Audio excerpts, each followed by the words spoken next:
Viewer discretion is advised. But will be completely ignored.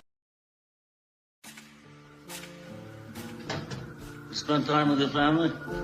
Sure I do. Good.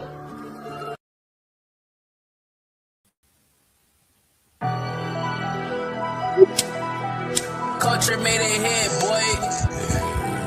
I'm just gonna talk my shit, cause I'm tired. Yeah, let's rock and roll. My one-man goal in life's to get my pockets swole. We got them grams to turn this to Afghan and make your block explode. Your profits low. I say no stop and go, so you should log in low. Bro, keep that ratchet. We don't do theatrics, boy, that's not for show. I won't retire.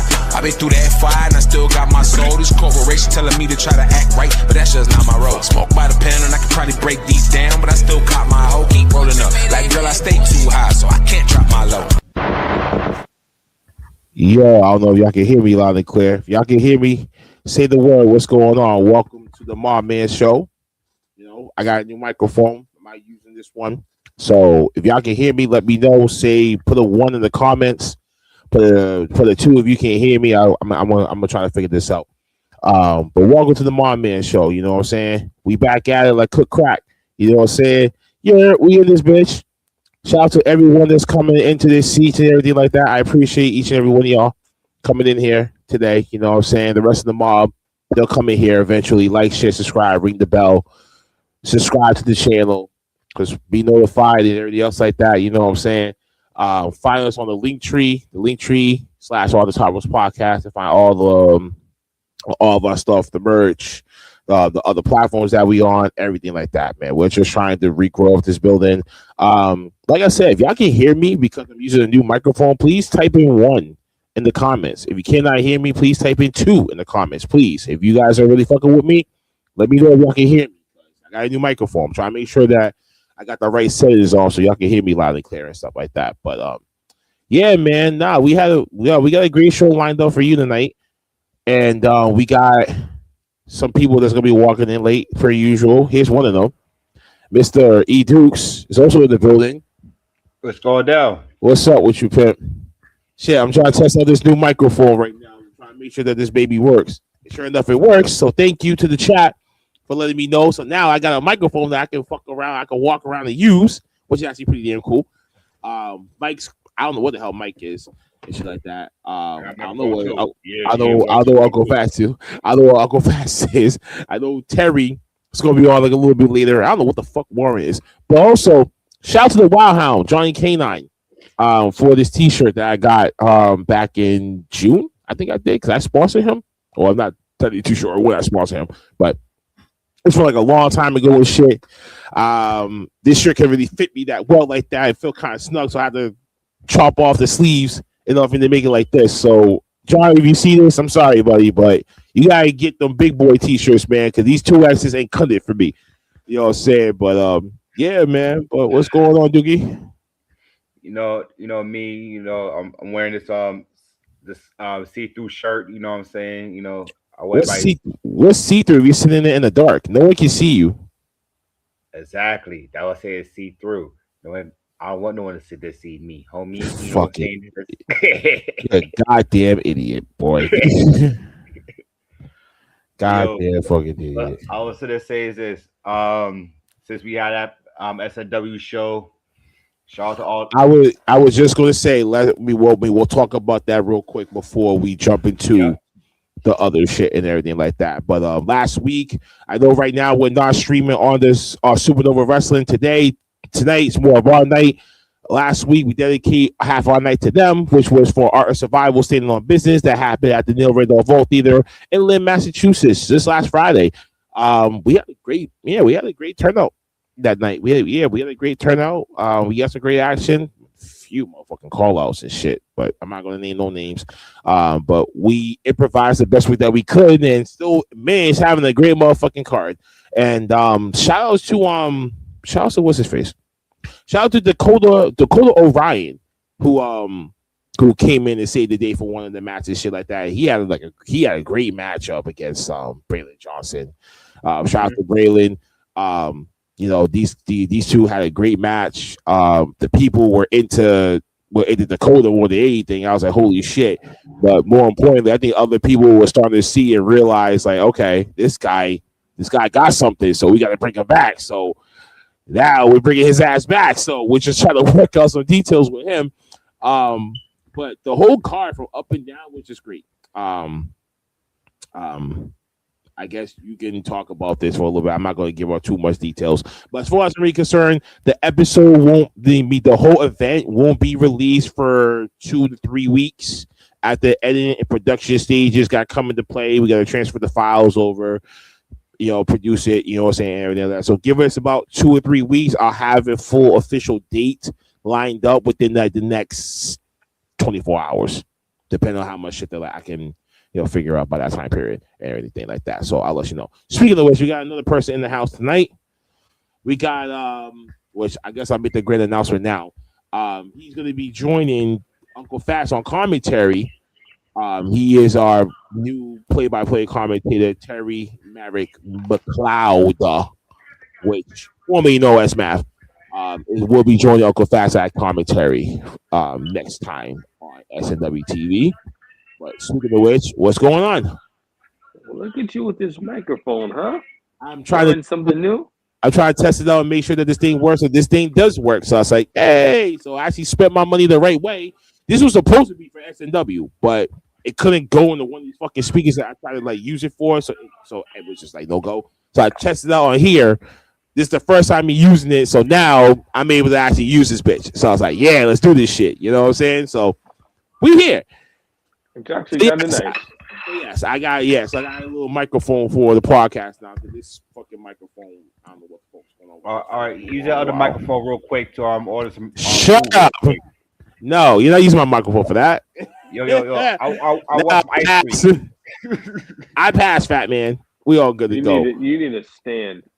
Damn, what's up with you, pimp? Welcome to the show, Supernova Wrestling, of course. Yeah, of course. That's our man Adam over there. What up, Adam? Hope that he's taking care of himself over there. Please take care of you.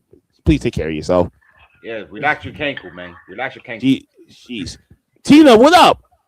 Tina, what's going on? Let's get these sisters. Yeah, he was in well, Tina. Yeah, well, Tina. Well, you're gonna have Dakota coming back. So he heard y'all. He heard us, and he's more than welcome to come back to the Supernova Wrestling. So, before we get into the real meat and potatoes of the show. Like I said, we was just talking about our survival, standing on business that happened on Friday and shit like that. But that's pretty much what you said. Hey, Christy.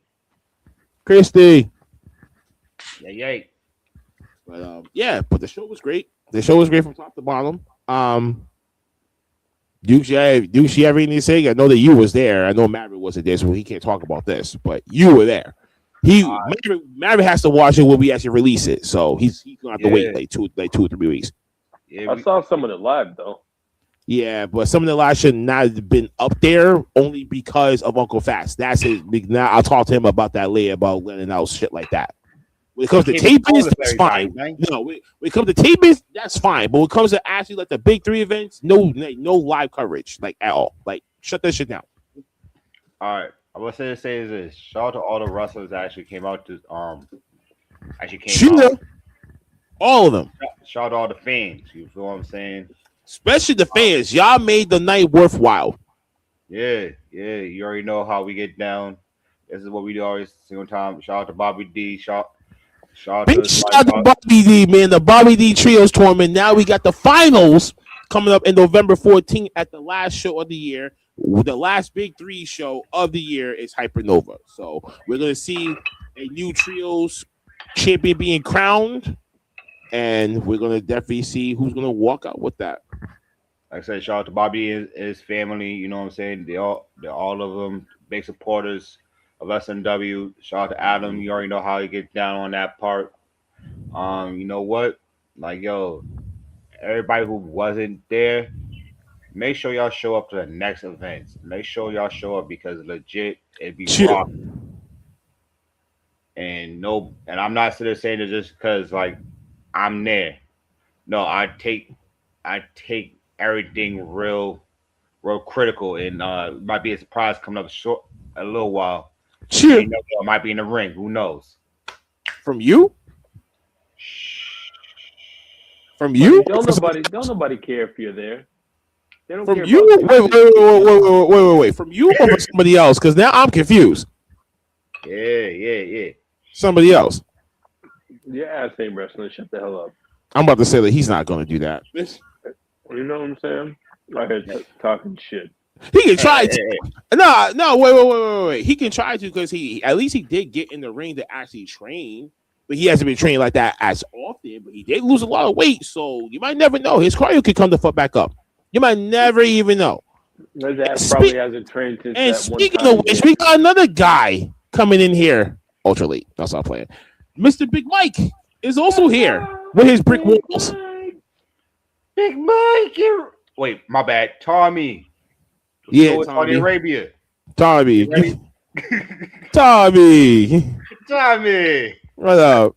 That's supposed to be poop? What is that? It's supposed to be poop. Oh, okay. Damn. Yeah, it's not a fire. It's like shit. It was pink, so it threw me off.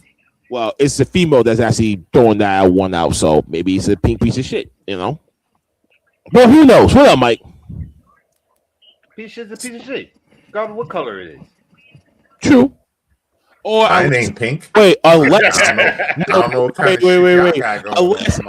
unless she threw that out because of Peter Gianni and you know that whole thing with him and Lori and shit and that's just I have no words to say about that.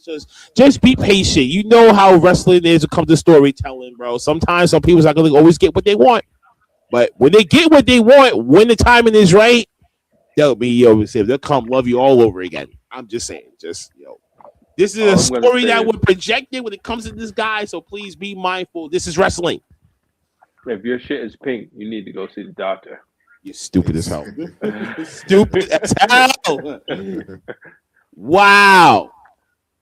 All right. Jesus. All right. Well, fellas, let's get on topic number one, baby. Let's get to the meat and the potatoes of why we're here.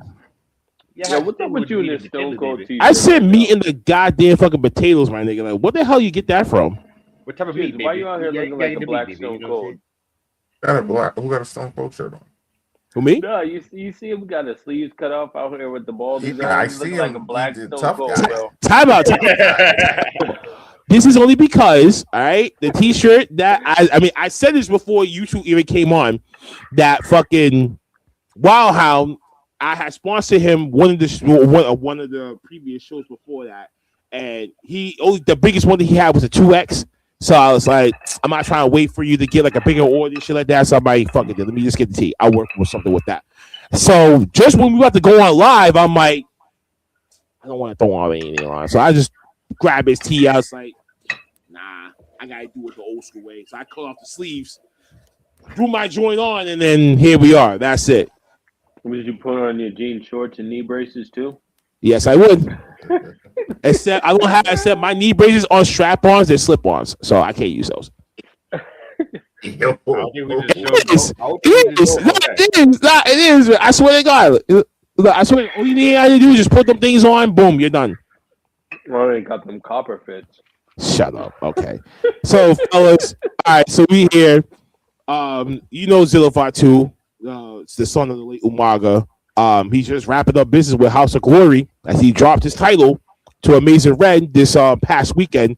Now the path is clear. Now that he's fresh off his probationary period, we may see Zilla Fatu now may be approaching his entry into WWE in the next maybe several weeks, couple of weeks, maybe a week, a month. We all made me nervous. I thought he debuted tonight. I'm watching NXT right now. I'm like, oh shit, I'm about to see something pop off.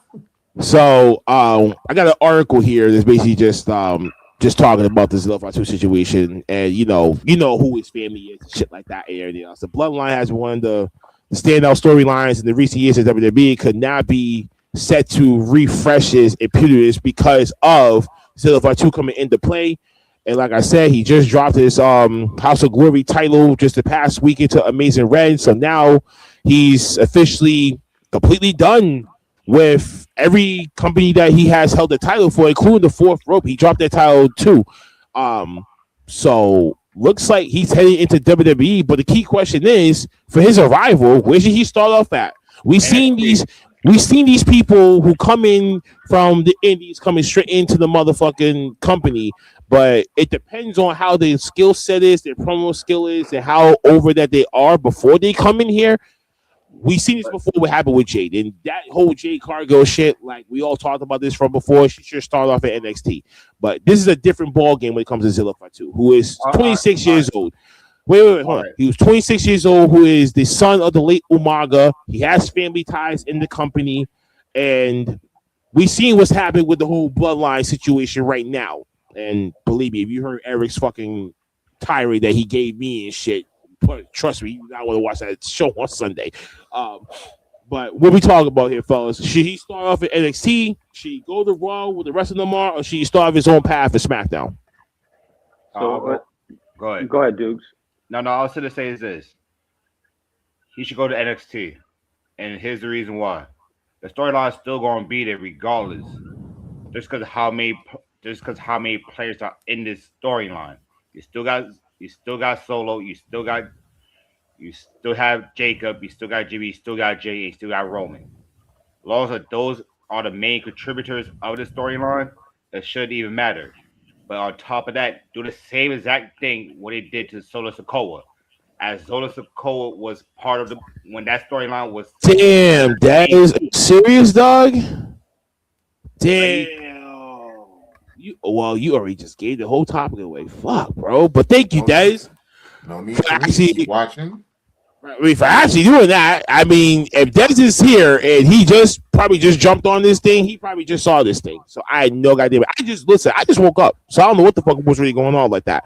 I thought he was gonna probably like placate and wait it out a little bit, then bring him in because you just brought in Mike Santana like 2 weeks prior. You know what I'm saying? But yeah, you take a look at how NXT is. They need major stars. Well, everything that you said, Dukes, was going to be my exact point of why he needed to go to NXT is because the bloodline is fine right now. They don't need him.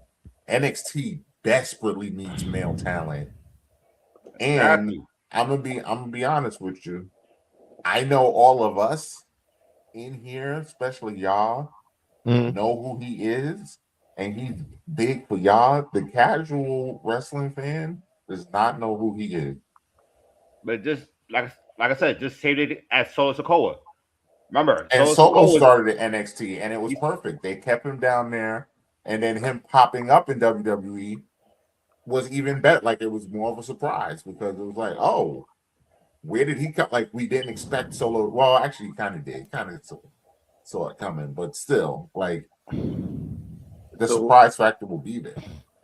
I mean, that's like saying when the MFTs came into play, they didn't go straight to NXT. They went straight to the main motherfucking roster, and they came from New Japan. But yeah, you take a look at it. Who has a bigger name? Wait. They're not Tonga. They're not Tonga. Wow, I'm sorry. They don't have big names like that compared to Zilla, who's been red hot in the independent scene for the last 4 or 5 years. But yeah, you take a look at it like this. Before they signed with WWE, right? There's also a TNA. But those wait. And I'm gonna take a sentence from Maverick. Who the fuck watches TNA? That's the end quote.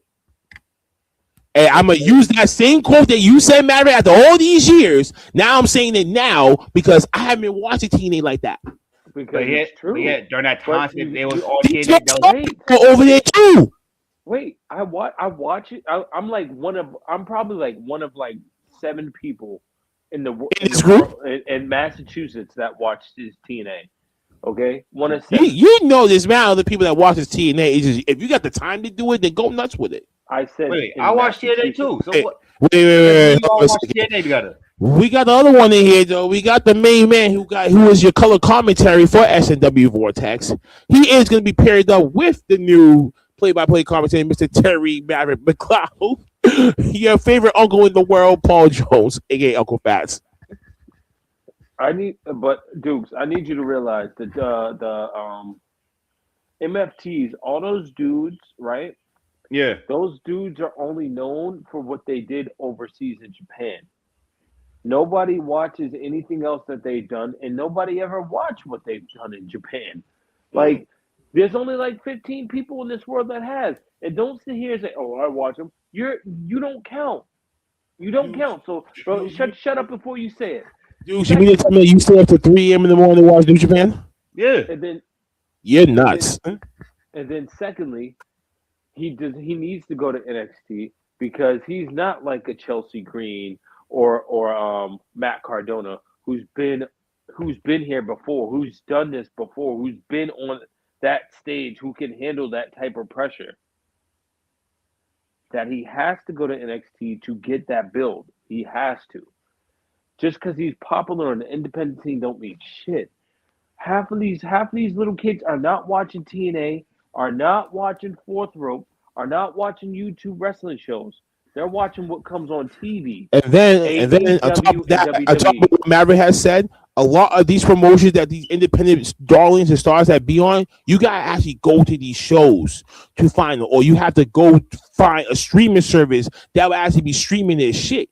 You know what I'm saying? In order for you to watch these guys, in order for you to understand who these guys are before they get that phone call from WWE and say, "Yo, we want to bring you guys in," and everything else. They have to. WWE has to watch you, not you watch them. Because, you know what I'm saying? There's and then we know this for a fact because why? AEW was watching for fucking Elle Valentine, literally when we had her 2 weeks prior on the Queen on the wild card tournament. 2 weeks later, she shows up doing a dark match for AEW. So you can't say that these companies are not watching these independent promotions like us and be like, "Yo, okay, this guy got something, this girl got something, this girl will come back in like another year after like some more training, blah blah blah blah, whatever, everything like that." They're timing these things out. Oh, and shout out to my man Ox Adams, who actually went to that tryouts in Minnesota for SummerSlam. So shout out to him too. Shit, a lot of the New England telling me they're getting called the fuck up. Oh, and shout out to Gabby Forza. She just got signed to TNA. Oh, what's up? I don't know what I'm saying? I don't know how to say this without sounding like an asshole. Sound like an asshole. But I hate to say it, but no matter where you go right now, women's wrestling is up right now. No matter what show, no matter what scene, women's wrestling is where it's like WWE right now is forcing men's wrestling. But if you really closely watch, a lot of these women's matches are putting on right now, no matter where you go.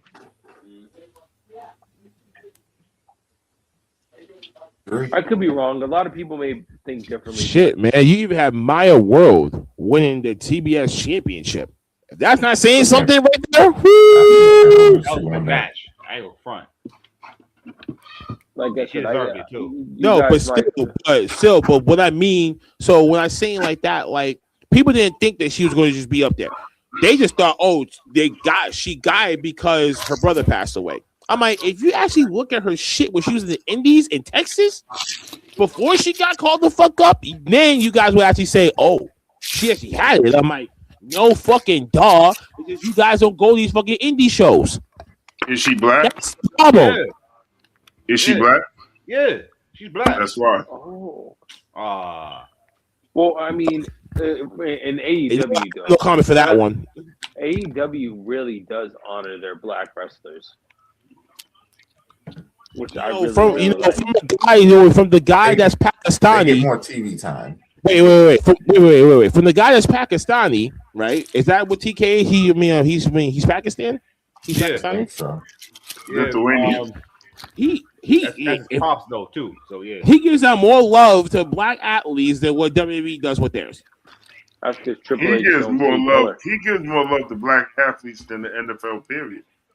Hey, didn't you know that Triple H doesn't see color? You know, the NFL is like 80-85% all black folks. Because he's colorblind. But you know the NFL is like 80 to 85% black folks. You know that. But Yeah, his but you know, out of the 80 some percent projectile, there's only 3 NFL black head coaches. and that's Hey, look at how Louisville, many but yeah, owners. And look at how many owners is in the NFL that are white. but yeah, let me ask you this question. Yeah, all of them. But yeah, let me Ding, ask you ding, this. ding, ding. What for WWE, right? Y'all said about Triple H being colorblind. All right, but now do you think it's Triple H? Damn. Do you think it's Triple H's idea, or do you think it's TKO? Both. It's Technically WWE's. both. No, technically both because TKO does have the high percentage, so they can't overwrite whatever Triple H is doing. They can overwrite that whole goddamn thing in one swoop, or they may just cave in and be like, you know what, you're doing with this, you go handle that. They're treating Yo, the the black way- wrestlers. They're treating the black wrestlers in WWE how they do in the UFC. You're hot for a moment, so we're gonna let it ride, and then once that hotness is gone, it's back. It's back to the back of the bus. Unless your name is like there's a couple of black ones, but hey, I don't think they ready for it. How about you speak up and say it though, because you know what the hell that you've been doing here for 6 years. No, I'll he's put talking this. about like cookies and things and shit. No, Yeah, I'll my- like this. so my You question talking about is- UFC, right? Wait, what? Black. I'll play this. There's always a couple of black UFC fighters that's been dominating for years. John Jones? Yeah, that's one. Well, That's number one on the list. You always have Rampage Jackson. You have True. Rashad Evans. all Anderson people Silva. that John Jones fucked up. All these John Jones black is- dudes you talking about, John Jones them fucked up. John Jones is like one of, if not the greatest of all time. So he's an anomaly anyway. He's the greatest UFC fighter of all time. Like there's no one better. I'm sorry. He even beats Ken Shamrock, so that tells you so. He whooped Ken Shamrock's ass. Yeah, but come on. Yo, Ken Shamrock's like I just saw 78 years how Zilla Fatu came and just like fucked up NXT. Bruh. Yeah, I'm Oh, you mean like how? fast-forwarding Bruh. to- You mean like how Mike Santana did the same shit? Nah. Nah, he's better than Mike Santana. fast forwarding right now. I can't wait. I should be there in a minute. I said to the chat. Well, who's black? Now of him making that entrance. Listen, I'm going to say it like this because I came in a little bit late. My apologies. The house was fully loaded, but I'm going to say this. I told you motherfuckers that this shit was going to happen. I said it. I told y'all. I said either Zilla was going to make his debut either before SummerSlam or after SummerSlam. I said this shit. And every fucking time when I say something, I get some bullshit ass backlash. Which Triple H was the special guest referee? What That's about 2011, 2012? what about the money? They're going to label this shit by open. That's not gonna happen. No, that's not gonna happen. Because by that time period, when WrestleMania happens next year, he's going to be facing Roman. There's no goddamn way that Right. you're gonna try to put somebody next to him just to say, "Oh, we're gonna give you TV time if you stay next to Oba." Well, you have No. to understand, right now his feud is with the Vision. That's a group and he's by himself. Someone's You going to think he come to handled it his by aid himself, bro? off the Right, strength. right, And it's not right, gonna be right. Brock No, he Lesnar. can smack all three of them by himself. I He's the Brock Lesnar for a reason. Brock Lesnar never need a person next to him. Hey, you You and never I know. both know Shiz, that. you never You know. and I He might both know that. say some shit that might be Oh, right. please. So a big Hold on. guy needs to have someone to fight his battles, but yeah, Brock Lesnar can whip the shit out of anyone at 16 fucking German suplexes. And look what the fuck they did to Bobby Lashley. And you telling me, hey man, what did the crowd want? They wanted them to the Clash. What was Vince McMahon? No. Why? Because he knew if he was to let that shit happen and Bobby Lashley made Brock Lesnar look like a fool, it would taint Vince McMahon's prodigy boy. No, it wouldn't, because he would have been booking Brock in WWE. Ain't he the fuck that he got it from Vince? He got it. When he was like, I don't want to do this schedule anymore. I'm sick and tired of the planes. I don't want to deal with these people, blah, blah, blah. Let me get the fuck out of here. He leaves for, 8 years? He comes back, 2011, 2012? Comes back. They got him on the part-time thing because they're realizing, okay, we don't need people to be around 24/7. And we're not going to be paying money out the wazoo where we rather just pay for X amount of dates and get them here to do their job and then go back home for like 6 to 8 months, whatever. That's what the formula for Lesnar, and that's how it made it, like, that's how he survived so long. Because imagine if Brock stayed, if he stayed, re-signed his contract in 2004, didn't lose to Lesnar, imagine 8 years afterwards. That man would have been retired the fuck already, and we wouldn't even gotten that match. His character would have got stale. Yes. Who, Brock Lesnar? Yes. And the same thing. It's the same thing for all these wrestlers that are doing the same thing. Okay, I understand Roman Reigns, I understand that. CM Punk. They all do this shit for a good reason. Like I understand preserving your body in the whole nine. I understand all that. I like the idea of these guys having that part-time schedule because honestly, I'm about sick and tired of seeing Cody Rhodes on my TV because that nigga's boring me now. You know what I'm saying? Like I love. Well, we all knew that was going to happen. We all knew he was going to get sick and tired of the list. And it's not the list. What do you want to talk about?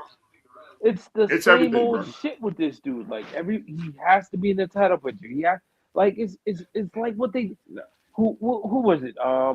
Who was it before Cody Rhodes? That just Cody Rhodes is this female Charlotte Flair. Every chance he got, he has to be in the title picture. Damn. He just doesn't win as much as her. And after a while, it's like I'm over it. You can never satisfy them. You give the people what they want, and that shit's never good enough. So I'm gonna be real. I'm gonna be real. I was satisfied once he finished the story. After he finished the story, I could care less. But then it's like this. But then it's like if you're not adding like layers to these characters, to these personas, these gimmicks and shit, when it comes to these wrestlers, and you just keep doing the same, like you're running off the same battery pack. That battery is going to die the fuck out. You need to change that battery to a full battery and say, okay, no, let's put something else in your back to get you the fuck going. So this can last you a year. This can last you a year and a half until we got to think about something else for you to do. That's why some of these things is so stale. And he is going heel. And he is going heel. And stay that way for a little bit. Because honestly, like, I need Drew McIntyre level of like heelness from him for me to actually be like, all right, cool. I like Cody Rhodes again. You know what I'm saying? Like, there's just certain things for me now that I'm like, all right, I can't watch. I'm glad Rhea Ripley's on a break right now because after a while, there's only so much of the same old goth chick I can take. I'm glad to see that Bianca Belair had a baby because now there's so much EST I can take. You know what I'm saying? It's like taking your daily vitamins. You can. I wish we said the same thing about Bayley before. Now we're about to see her about to walk out the door and go to another company. I'm happy she's about to walk out the door because she deserved better. Wait. Her and on top of that, what has she done? She's done a lot for the company. Her book, bro. She's probably getting the New Day treatment. Your longevity fucking people getting pushed out. That's probably what's happening. That's probably why she's going where she's going. Reducing down contracts and everything else. You better know I'm worth way more than that. I still got gas to the team. You not know my accomplishments, my accolades and shit. Oh, that don't matter anymore. Nope. TK this ain't the time old. This ain't time of the old, and we all knew that this shit was gonna happen once new management came into play. Like I said, we've all said some shit. Granted, right? And now we're complaining about the shit that we done talked about that we wanted. Granted. Now, honestly, what we should do is just focus on what we need to focus on. Pull our big boy drawers up, sit back, relax, and just shut the fuck up. Because it's gonna happen regardless. As much as we love wrestling, we have been eating the same shit for the past 20 plus years as fans. Well, just with different characters. Technically, you've been eating shit for what, 35 years? No, I've been a wrestling fan since I was 2, so 42 years. All right, so 42 years. So you're 42, my 30 plus, whatever. A lot of people here, it's like 30 plus years. 35. Yeah, that's why I said over 20 years. Yeah. You know what I'm Yeah, saying? he's Respectfully. being nice. He wasn't trying to age. He wasn't First of all, trying we to ain't age that old, people. motherfucker. First of all, we ain't that old. We're still in our prime age. I did not say over 20. I said that to be respectful and to be nice to you niggas and to my Listen fellow here, brothers. Stone Hey, yo, Cold shit. you calling a nigga? Hey, yo, hold on. Stop with this nigga shit. Listen here, Stone Cold Shiz Austin. You I cut don't that care. shit out. You call me what the fuck Cut you that want, shit out. Maverick Thompson, Maverick Johnson. It's not Austin. It's Austin. No, it's not. Well, Austin. Ten. 10. Like 10 and shit on. Austin. All you need is some jorts on right now. I don't think. Nah, I don't fuck with Jones. I don't fuck with Jones like that, man. I'm an Air Force guy. You need your bros, bro. Get on the. I don't need no fucking dirty. Nah, I ain't fuck with the damn Jabros, bro. Those shits used to be the shits back in the day. Yeah, Mike, it used to be because didn't you have every color Dukes? I wore that with the color over there. I remember that nigga used to come in with like 74 colors. Get out of here. That nigga closet had his pants hung up. I think if he had the Carl Kanai set, I think that would be good on more to Duke over here. Nah, dude, no. Wait. No, I remember Deuce had that little that spell him out belt buckle and shit like that. I remember he had one of those things that he wrote up Dukes as king. I was like, get the fuck out of my face, Dukes. Are you talking about you talking about the belt that had the LED shit on the buckle? Yes, that one. My boy had one of those shit, and he used to have some shit.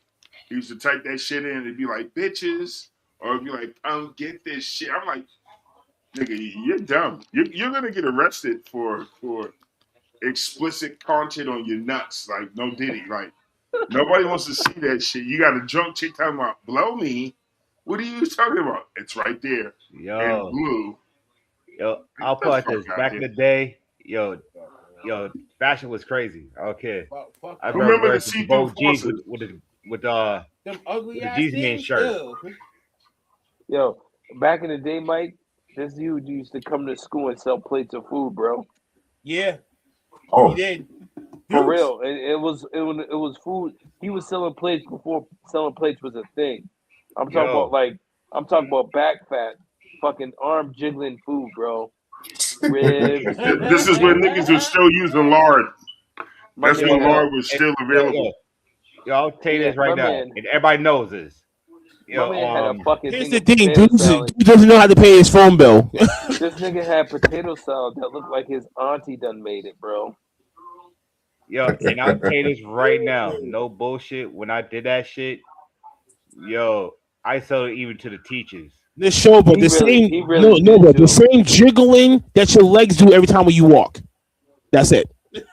My man had ribs, fucking rice, cornbread. I used to be like, damn, nigga, who cooked this shit? He did. Nigga was a walking fridge, bro. No bullshit. Like, when you're in the class, damn, dude. No wonder why that Miss Georgette was fat.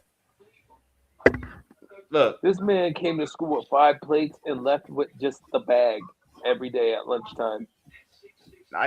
No bullshit. I just be in the classroom when teachers used to come to the class and be like this, I want a plate. No bullshit. I'd have been like a grade for a plate. What the fuck you mean? I just sold the teachers probably plates. One of the funniest shits I ever. It was probably one of the funniest shits I ever witnessed in my life. Nah. The funniest shit that I saw out of the both of you guys was crump dancing from the both of y'all. Not even. I was like, oh no, dude, stop! Nah. I ain't gonna lie, nephew. You look like a crump ass Mike, nigga. don't make me have to find this video of Deuce crunk dancing along with Maverick, because I will find this motherfucker. Chill.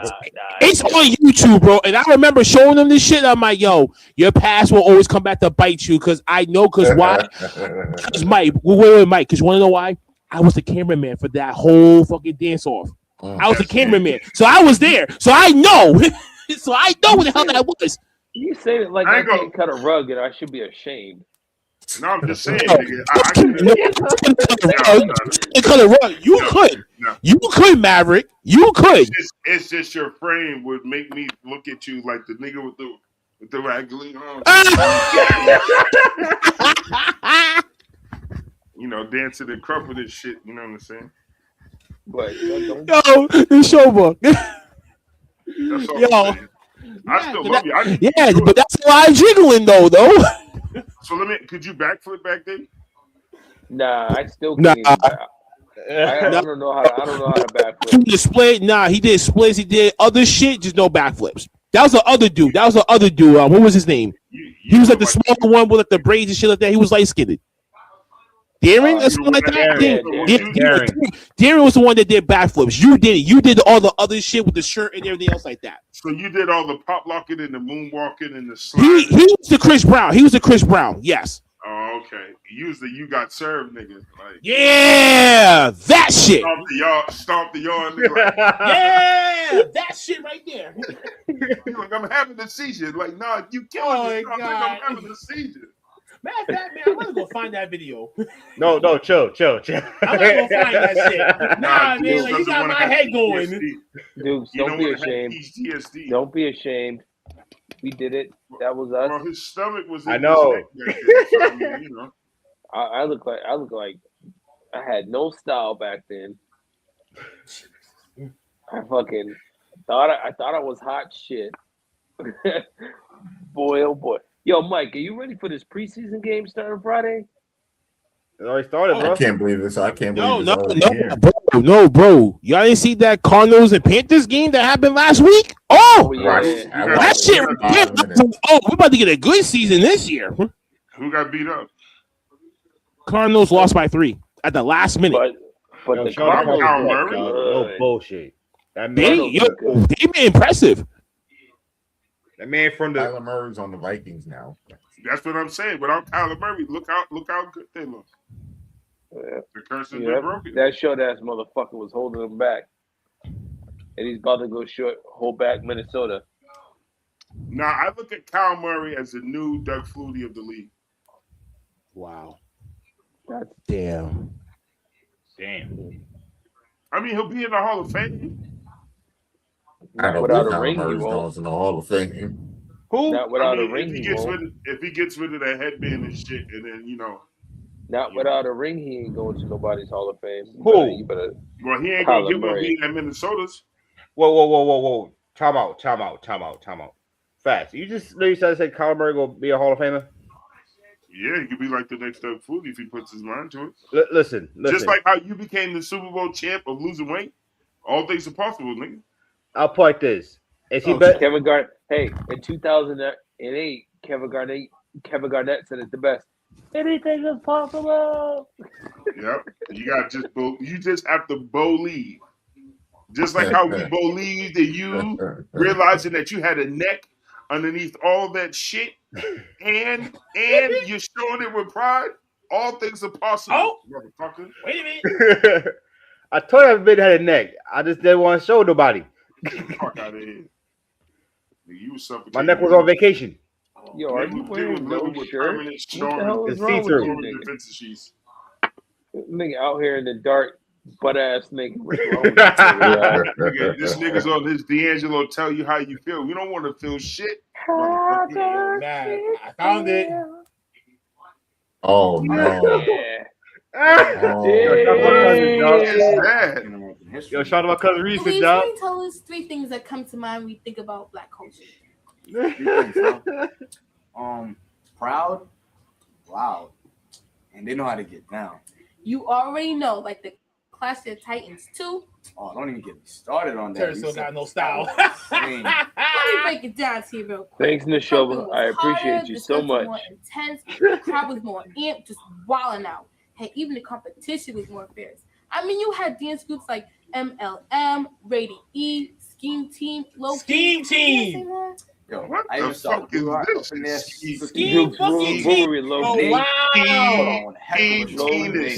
But that was whether you witness it live, this is key. the first time watching it over the TV, you're definitely going to enjoy this. So teachers, remember to pass out those ballots and vote for the most illest But realist dance group here at the You know my girl Risa took it to the floor, tore it up with Little Biscuit. But check it. The room got hot. Little people Biscuit. let loose, and at the end Right, of it Little all, Biscuit. Nigga said Little Biscuit, nigga named her after Little Biscuit. English high party. Nigga said Little Biscuit. Oh, What the fuck? Right, oh, right.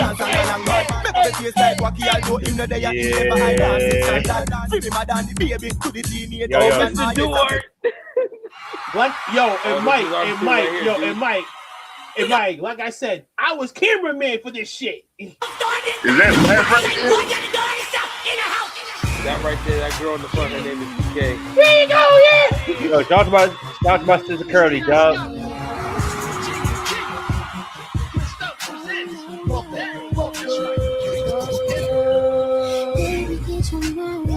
That was T-Tuck. That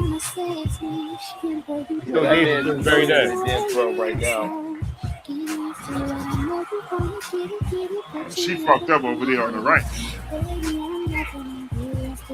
Yeah, it's okay, Mike. I'm trying to figure out the same shit.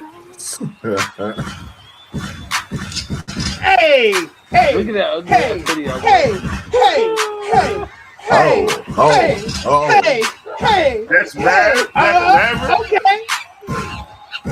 Dude. Hey, hey, hey, hey, hey, hey, hey.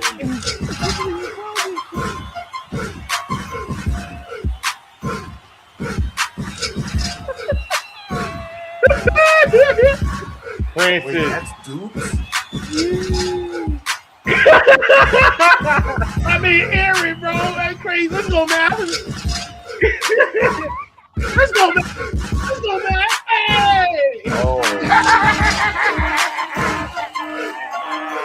Hey, hey, I can't believe you found this shit. yo. I hate you. I hate you. Hey, hey. I had to tell somebody up real quick, man.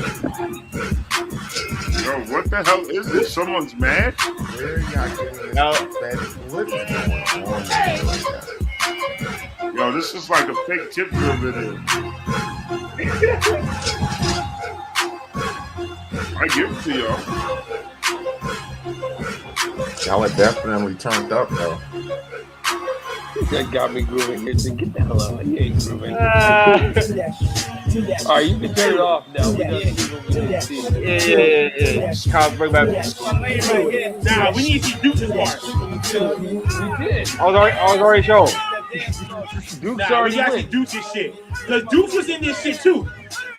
I was already in. I was already shown. Duke's already went once already. He already went. Yeah. Me and Dukes were in the same group. Wasn't he? Wait a minute, he was part wait. He was part of Steam Team too? No, we No, were he one was team, he bro. was playing fingers and looking like Mr. Nice Guy. Wait a minute, man. He was part of Steam Team too? No. No, The name of our I was group on low was key. Oh, He yeah, went- he was Dukes on low was the- key. Yeah. Yeah, he was on the ski Yeah, team. he was the very beginning of this shit. Yeah, he was hitting Hey. the skeets. I definitely What the fuck that miss matter? dressing like See that this. shit That's, right there? that's him right there. There's Dukes I'm right back, there. yeah, That mustache. That fucking ugly ass hoodie. I can't believe I bought that shit. Was that a Green Beret hoodie, or did you get that from like? This was Everything. you remember Oh, nah, he's right there in the that was corner. that was a hoodie from what's that Baby what's Nick. that group Crunchy Black 3-6 Mafia. 3-6 Mafia. That was that one of those when they had the skull hoodies that were going crazy. Oh, the scope. Oh, yeah, right there. Doogie right there with the white tee on.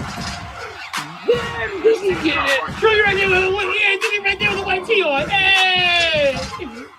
It's not a white team, it's turquoise. Yeah. I can't believe you found this shit. Yo, I can't, bro. Yo, I Yo, can't this- fucking breathe, bro. Wow. Yo, that was a throwback. I don't know what year that shit was. They had me, what, like 05, 06? I think They had me it one of was those years and shit, because I was like, yo, that shit That had to be like crazy. 2008, 2009. No, we graduated with 07, bro. No, it was like 07. It had to be No, we all graduated three of 07. us were still in the same school. All three was still there. So we had to be there at the same time. Damn. Jesus Christ. Yeah, but who Fucking who- old as fuck. Stop. Y'all aging the fuck out of me right now. You shit. Nigga, you look 45. So Mike did. So there is history between me and these two other guys over here for a very long time. I see. It looked like a fraternity that didn't make it. we didn't pass the part of the thing where the initiation phase. Y'all didn't make it to nationals. We didn't make it to nationals. Nah. If you go back and you look at that video, Dukes didn't know which way y'all was going because he was like, all of a sudden he paused. He was like, wait a minute. No. What took place was it was supposed to be like, all right, everybody's supposed to do it dance first, and the next show, once the music start getting hype, then I come out and start dancing and shit. You wasn't dancing. You was politicking. You was doing what niggas do at the club. Come on, like, all right, I'm done. I'll holler at y'all. No, he's not lying because that's exactly what was supposed to happen. That's why you only see me dance once, because it was a dance battle between all of us. So the Tony and the two chicks did their thing, and then once they were done, that's when we came in. Yeah, and then it was supposed to be a round two.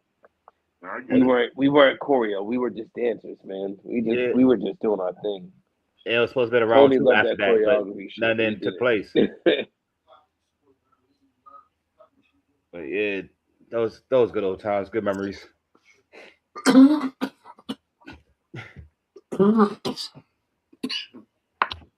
yeah, though.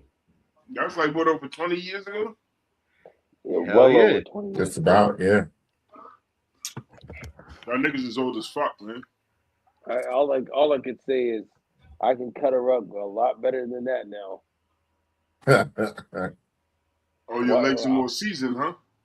Oh yeah, I'm a little more seasoned. That back then, that was like chicken with just salt and pepper. Right now, I'm flavor saving. I'm like KFC chicken, bro. Now it's chicken noodle soup without the soda on the side. Without the soda on the side. I got some now though. I don't know what the fuck's going on with my shit right now. Let my Wi-Fi reboot for WWE got me again because I can't hear. Yo, they don't like you because you're murdering shit right now. Murdering shit? They must not. Yeah, you know you're killing the internet game right now. Fuck that. Let me say this real quick. Shout out to everybody that showed up on Friday. Art of Survival Standing on Business was absolutely fucking beautiful. And I'm still in awe because we had a pretty much close to a jam-packed house. And I'm very proud of everyone that showed up and showed out despite the little and hiccups. But I just had to get that off my chest. That was a good weekend for me. Very proud of everyone. I say that openly and proudly. It was a good success. It was a shitload of fucking people.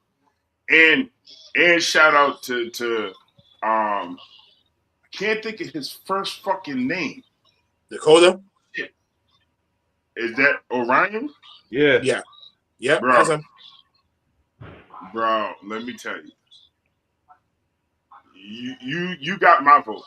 That's all I'm gonna say. You got my vote. I love everyone that helped out, but that brother Orion, Mike, when I'm telling you that motherfucker took the air out the room. Oh yeah, he took the air out the room. When that motherfucker said I'm high energy and I'm on D-Way, yeah. I'm on D-Way. I'm on D-Way. Like he's one of those that you put him up against someone that he can work with, it's gonna be a guaranteed banger. Like you could tell from the presence, the way he moves, how he sells moves, how he engages. It's like there's no dull moments. It was like every time when he moved in the ring, like you had to watch because you didn't know what the fuck was going to happen. And you know, in the independent, that's kind of hard to see sometimes because everybody's kind of finicky and comfortable. Nah, he showed up, bro. He showed up and showed the fuck out, and I was like, I like that. Well, as we get into some other shit,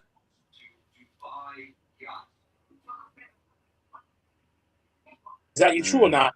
But Ilja Dragunov is probably potentially parting ways with WWE after not being on TV for months on end after he dropped the United States Championship to Carmelo Hayes, had a rematch, fails, and then afterwards he's just been out completely out the fucking loop backstage. He's trying to get out of his deal. WWE just might actually take part of this because there's no creative plans for him along with other people. Then they're probably going to start shipping them around and breaking them down. I heard it's not him though, but I think it's Jordan Grace as well. Yeah. Nah. So the real reason why she hasn't been on TV is there's no fucking TV time, bro. Ever since they got rid of the 3-hour Smackdown, what are you supposed to do? That's what I said. They have too much talent.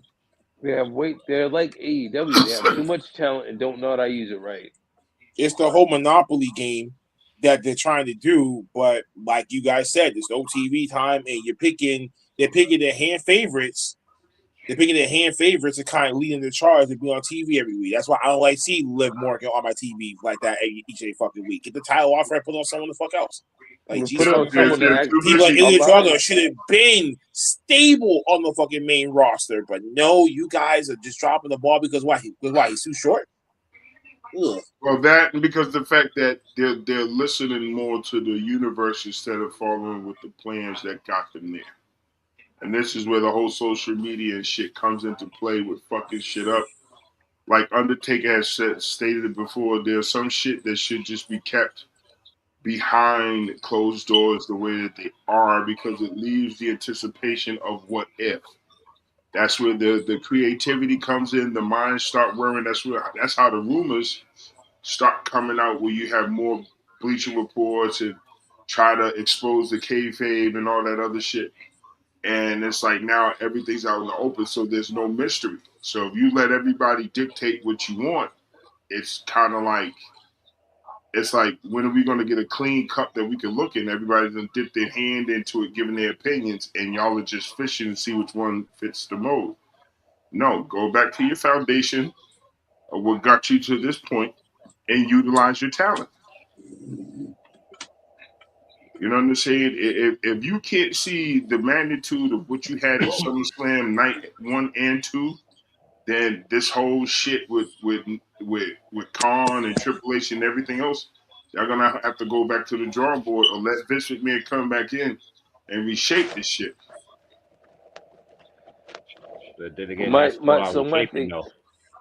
thing is though, a lot of the good talent that is they are letting go is are their hard workers. If you look at it, like Ilja Dragunov fucking puts on bangers.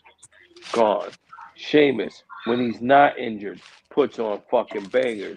And the New Day, when the New Day puts on fucking bangers. It's just like all these people that are leaving puts on bangers. Like Jordan Grace, if it was me, I would have stayed on NXT if I knew this is what was gonna happen. No. Do you know what I consider it as? No bullshit. I hear what you say, Mav. But I'm gonna say is this: Jordan Grace should have been that version of fuck this Wi-Fi. That's how I see. That's how I consider Jordan Grace as the female version of Braun Breaker. Have her with the Paul Heyman. Let Heyman groom her and shit. Bro, that's not gonna happen, bro. Like we all wanted, she wanted, like we all wanted to see her succeed. But like it has been reported, there has been no TV time for her. So why the fuck would they even do it? My only thing is having Ilja leave after what he's done with that United States Championship, after coming back and getting healthy, is wild to me. Like, how can you constantly lose talent like that, doing shit like that? Well, it's done it before. The nepotism, the favoritism, what they're doing for our stories is going. There's no space for any new faces to kind of squeeze into the next, only unless you're going to come in just to lose. Some people, and there's a lot of times that I've been dealing with this when it comes to SNW.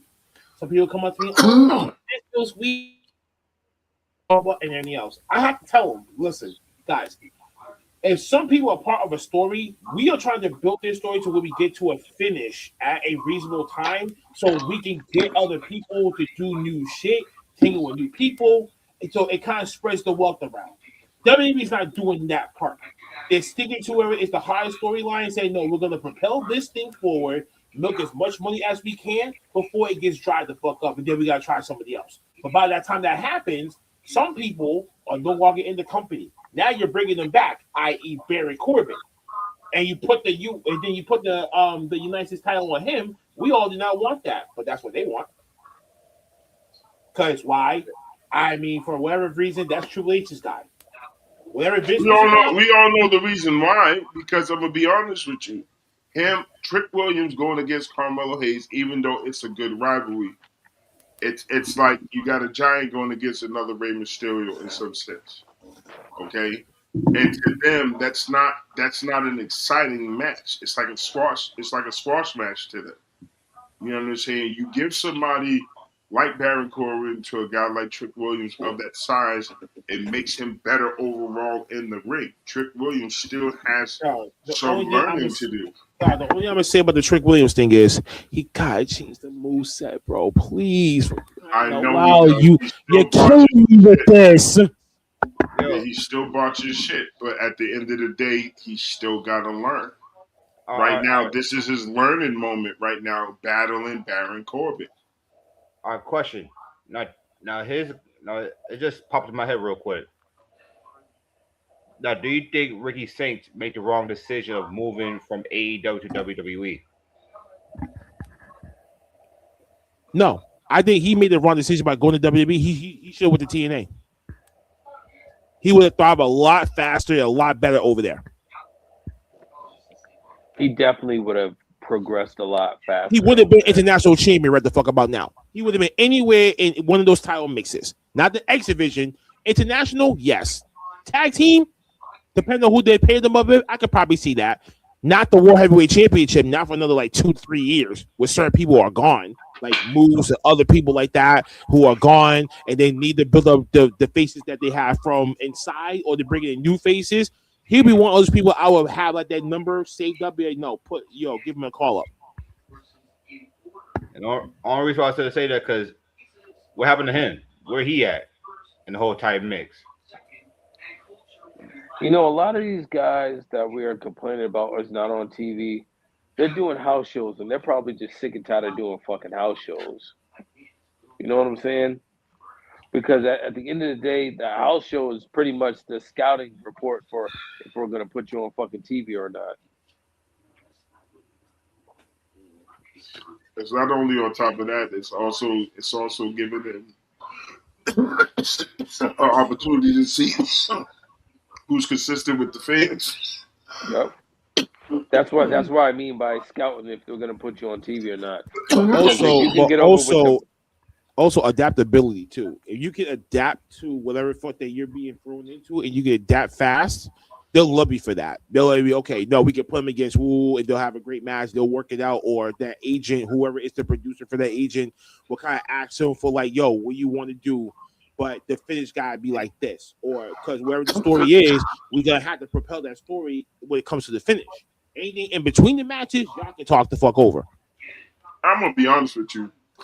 I got to give kudos to Vince McMahon on this one because growing up as I got older, me being able to go to wrestling events, not realizing that there was a difference between live shows and house shows. Not knowing that I've been to more house shows than I've been to televised shows, because there's a lot of shit that most people haven't seen that I've seen if he wasn't there to notice. You know what I'm saying? And the one thing I love about house shows is like that's your improv shows. That's when you have people who normally wouldn't do shit on televised TV do some of the weirdest, outlandish shit. House shows. So house shows to comedy, it's like practicing. You going to these dive bars and shit like that. You're practicing your jokes that you're writing down to perfection to get that reaction that you want. If you don't get it, nope, that joke don't work. This works, this don't work, whatever. Try it again, try new shit, but keep the same one that got over. Keep those. Those are like your bread and butter jokes.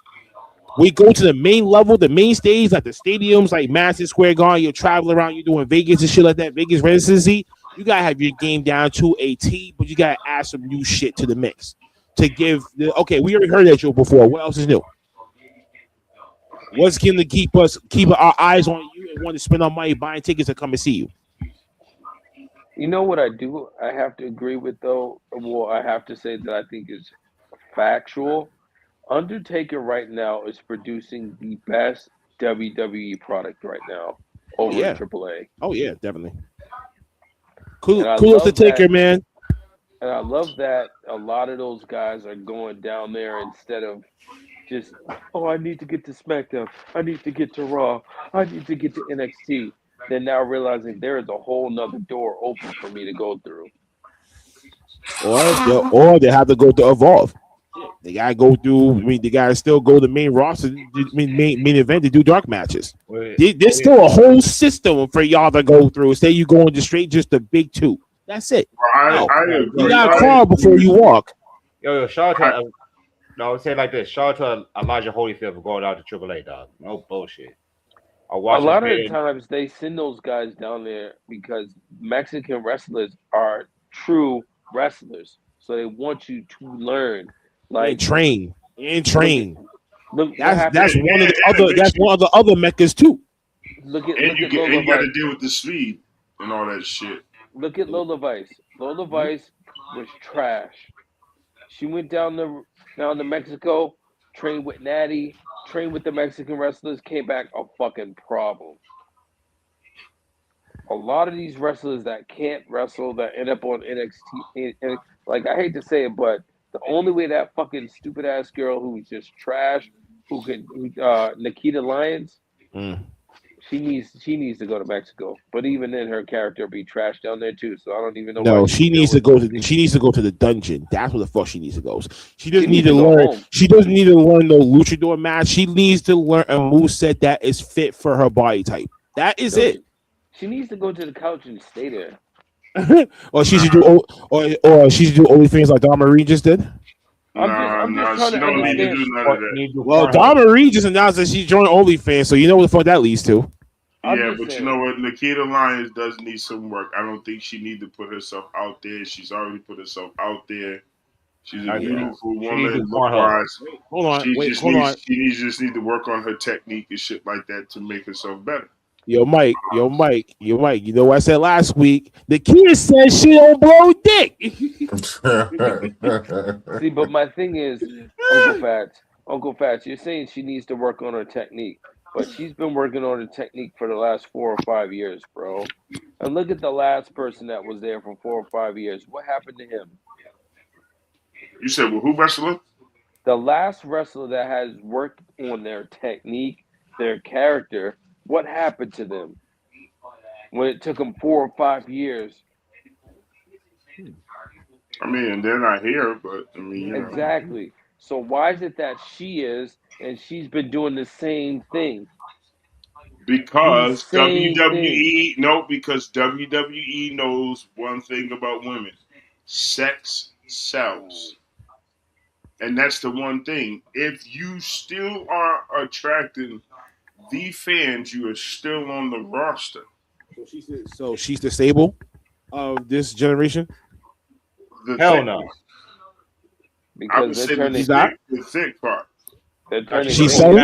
Is she Sunny? Like, who is she in this generation then? Maybe trying to represent her from the past. I'm not going to say she's Sable or she's Sunny. I just think right now, because of where the attraction is at when it's coming to women of this era, it's all about thickness and what looks right. And she got the look. The problem is she can't wrestle. That's the problem. So right now we got a beautiful woman with a John Cena attribute. She can't wrestle. So now we got to fix that shit. I'm not reading that.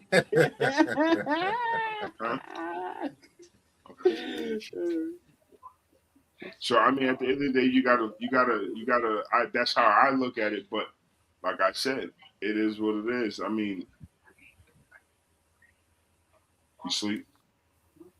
So it's like for me, it's like there is a lot of talent, but you can manage it. You can manage it. It's just they're choosing not to, and that's the problem that I have. There's way too much space right now.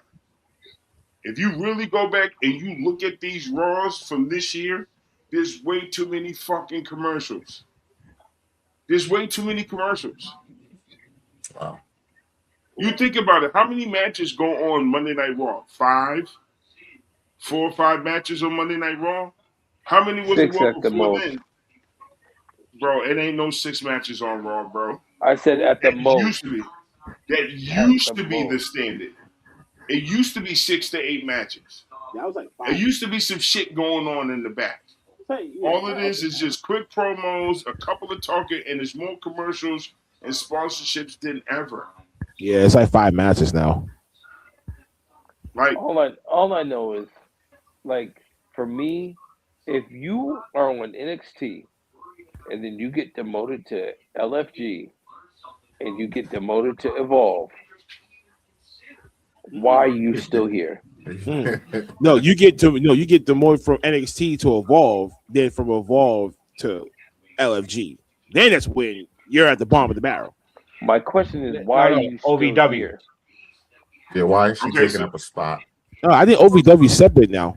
So let me ask you this: if that's the case, is that how we feel about other professional athletes in sports? Where you go for being in the league, 100%. you go for being in the league, and then you go to the minors because you're falling off, but then yet all I'm gonna say is, because this is how I truly feel.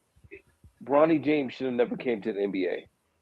He wasn't ready, and because his dad wanted him here, he had to go and dominate in the G League and look like shit in the NBA because he can't run with the big dogs. So yes, I feel the same fucking way. I will say it and I will mean it. Just like if in the NFL, if a quarterback goes from first string to third string, he probably fucking deserve it. Yo, Mav, I'll piggyback off of you. Bro, you said Bronny. I'll go even more further. Dwayne Wade's son, Shaq's son. Where they at now? Nigga, they never made it to the league, bro. They did make it to the league. They all did tryouts. They all did tryouts. Yeah, they all played in the G League. It wasn't like in college and shit like that. Really, like being scouted and got like nominated. No. I'll point this. Or announced that they draft. Or announced that they was injured to draft. You never got nothing from that. They all did private tryouts and shit, and that shit didn't even work. They all went to the G League. Shaq's son, he had a tryout with the Sacramento Kings. Nothing came from it. Shit. Carlos Boozer's son is doing better than both of those kids. That's crazy as hell. You understand? And he go, who? Yeah, yo. So I saw him in the summer league and shit. I was like, okay, yo. You have to understand, but here's the difference between Carlos Boozer's son and these other guys. Carlos Boozer's son's been in college for what, all 4 of his years, 3 to 4 years. 2. Yep. Or at least 2. These guys have only been in college for half of a season, or pretty much. Was in college for 1 year. Not even close to 1 year. And not even 1 year because he had the heart issue. So I mean, there's a lot of shit that we're kind of missing out. But granted, I totally agree with all that. I will even say this: let's take a player, and then I'm gonna move on for this. Let's take a player like Ben Simmons. The biggest fucking. No. Let me say this: you came in shitting on motherfuckers, and once you got exposed for not shooting, you still got paid, and you didn't work on your shit.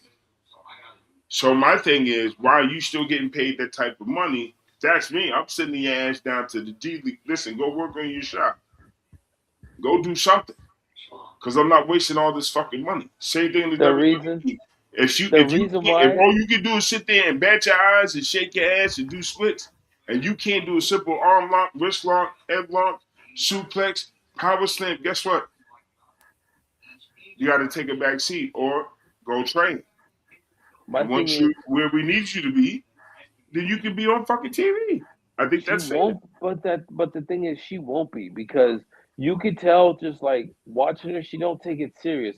Look at the way she cuts promos. Look at the way she fucking acts in the back. Like, bro, like. So do you think she's comfortable? Do you think she's comfortable? That sounds ignorant. I don't think she's comfortable. I just don't think she gives a fuck about the business, bro. I've been saying this since she's been. I've been saying this since she's been in it. She's only doing it to big up her singing, her dancing, bro. She's ass. For someone who has been in the business for 4 or 5 years, and you're getting demoted from show to show, and you have nothing to show for it, why are you here? You are disrespecting. You are holding a spot for somebody who fucking deserves it. So is she like the Jennifer Lopez of the women's division in the next season? No, first off, Jennifer Lopez she's a did Deborah her thing. of the women's Jennifer division. She's got. Jennifer Lopez has earned everything she has gotten back from when she was Jenny on the block dancing for In Living Color, bro. Mm-hmm. Definitely that. So I think from playing Selena to fucking to bitty bitty bum bum to like 17 movies on Netflix, bro. Like, she is far from Jenny from the block. If anything, she is like Kim Waynes, the fucking older sister from the Waynes. Hell no! Don't ever disrespect Kim Waynes like that, bro. My nigga, are you kidding me? No, I'm being dead ass. How many shows? She is. Don't get me wrong. She is an amazing actress, but half of the shit she was on was because of her brothers. Wait! In the house? That shit with LL Cool J? That shit was a good ass show though. No bullshit. Very underrated. Do you even know who I'm talking about? Kim Waynes, right? Yeah. Oh, she was on that show. Yeah, she was on that show. Yeah, in the house with LL Cool J and shit. That was LL Cool J's first actual TV show. Mm-hmm. And yet she was like the co-star of the shit after freaking Jimmy Allen left. And that was on UPN, along with like One-on-One, fucking All of Us and shit like that. I used to watch that shit. Yo, yeah, she had this shit, but nobody really so my introduction to the fucking Lisa Ray fucking fine ass fucking McCoy before she but turned a lot of people forgot that a lot of black shows back then were produced by Keenan Ivory Wayans. But right, so here's also another thing that people seem not to also realize. So you wouldn't put your family on if your whole family was funny and you was the mastermind. You wouldn't put your whole family on? Not to exploit them. No, that's not exploiting. If they're agreeing to do this and they're following your lead, like Living Color was one of the best funny black comedy shows of that era. And because they were so successful and they took over the viewership for the Super Bowl. All right, so if they're all in it, together, then yeah, of course. Who said they weren't, bro? No, it's not saying that. Okay, They're not wait. saying All right. Well, put it to you this way, right? Those days when black actors didn't have that much shit, him, Robert Townsend, and a few others had like that growing power. Wait a minute, hold on. That was the Rat Pack. Yo, you see Eddie Murphy too, like Beverly Hills Cop and all of this shit, right? They were given the keys to be like, yo, you pick who the fuck that you want in this movie, blah blah blah, whatever. That's the first time that we really had black actual actors, along with Keenan Ivory being able to pick their guys and and women actresses, right, to come in and do these movies. It's a Low Down Dirty Shame. What other one that he did back then? I don't remember. Spike Lee, and shit like that too. But I mean like actors. Spike Lee's an actor, just film director. Spike Lee didn't just use black people; he also used mad Italian people. Right. So you know what I'm saying? But Keenan Ivory Wayans, what he did for his family. Don't get me wrong. I'm not hating on him. And they all want to be comedians too. Which made it even more ill. So technically, it was in their blood. But Keenan Ivory Wayans gave us generational actors that are still acting to this day. It's still doing production, still doing movies and everything else, even producing their own movies. Robert Townsend too. That man still producing movies. That's big shout out to him. That man did things. Come on, the Parenthood TV show too. Don't get me wrong. Fucking Yeah. Meteor Man, one of the first black superheroes that many people sleep on. Blank Man. Blank Man. Wait. Forget one of the best movies of all time. 5 Heartbeats. You ain't lying about that. Hollywood Shuffle. Raw and Delirious from Eddie Murphy. Yeah. No, I get what you're saying, but because someone let up, she just Money. Wait, hold on. Money talks. Mm-hmm. If she doesn't give a fuck, then Major Pain. You're right, Uncle Fats. We can't do nothing about somebody that doesn't give a fuck. But Bulletproof. we can, but they won't. Bulletproof. Because like you said, with him and Alan Sandler. Oh shit. Like but you gotta understand, if that's the case, and you're right. But like you said, they can't do something about it because look what happened to CM Punk. When he stopped giving a fuck and started going against the grain, this motherfucker, when the title was getting ready to walk the fuck out with the title. I'm not saying that she had the title, but it's like you said, if you're not willing to put in that effort, you got a once in a life opportunity that most people would fucking die for, but just to have an opportunity for. And I get it, but it's like you're a waste of space right now. She to me, all that LFG talent that's there right now, she's holding a spot away from somebody else on Evolve or NXT because now she's down on all 3 of these shows, wasting fucking time. At this point, if I was those coaches, this would be her last straw. If she does not do anything with it, she's going. Goodbye. Thanks for coming. You had a good run, but that's it. That's me in my honest opinion. Because now I'm wasting money, I'm wasting time, I'm wasting fucking space on somebody who doesn't deserve it. You disrespect this business by mocking it, by thinking that you're going to use this platform to big your music up. I don't give a fuck about your music. What I give a fuck about is you actually respecting this music. I mean, look at all the wrestlers that did involve in music where they at now. Look, the main one. Look at R-Truth. That man is still giving it, still killing it. Yeah, but he earned that shit though. He earned that shit. Let me think. Who else? That's one person. That's one person. You had a Walk with Elijah. Yep. TNA. You say he's gone. But he didn't disrespect the business like she is. No, he didn't. John Cena. He made the most out of him. But you let go of Elias, you bring that bitch in fucking fuckface. I believe in Joe Hendry. Kiss my ass all the way to the fuck. Hate that motherfucker. Say his name and he appears. You say his name, you'll get stunned. In Joe Hendry. I'm gonna stun your ass at the next show. Watch. You talking that shit? I believe in Joe Hendry. Give you the mean ass stuff. You better flip like The Rock too with your scraggly legs. No, I'm gonna do it. I'm gonna do a whole backflip and everything. I'm just gonna Nah, you should do the one that Stone Cold did on Scott Hall. He gave it to that nigga just jump back like freeze frame. You know what I do? I'll do the stomp the yard handstand. The R&B taking it back to his roots. That's crazy as hell. Or what was it? The Shawn Michaels where that nigga just stood on his head for like 10 seconds. So let me ask you this. Let me ask you all this. If you could sell a DDT, right, and you had 2 people you could choose from, who would you give it to? Evan Bourne or RVD? That's a weird question. Evan Bourne. It would be RVD, but I would love to throw. Yo, Mike, I can't hear you, bro. Oh, you can't. You said who? Ricochet? I said I would pick does RVD, he even still but wrestle? Ricochet And then I said, also. Mike, I can't hear you. I think WWE is fucking with his mic. Damn, Mikey here. Yeah, facts, you can hear me, right? Yes, I can hear you loud and clear. No, he's talking to Mav.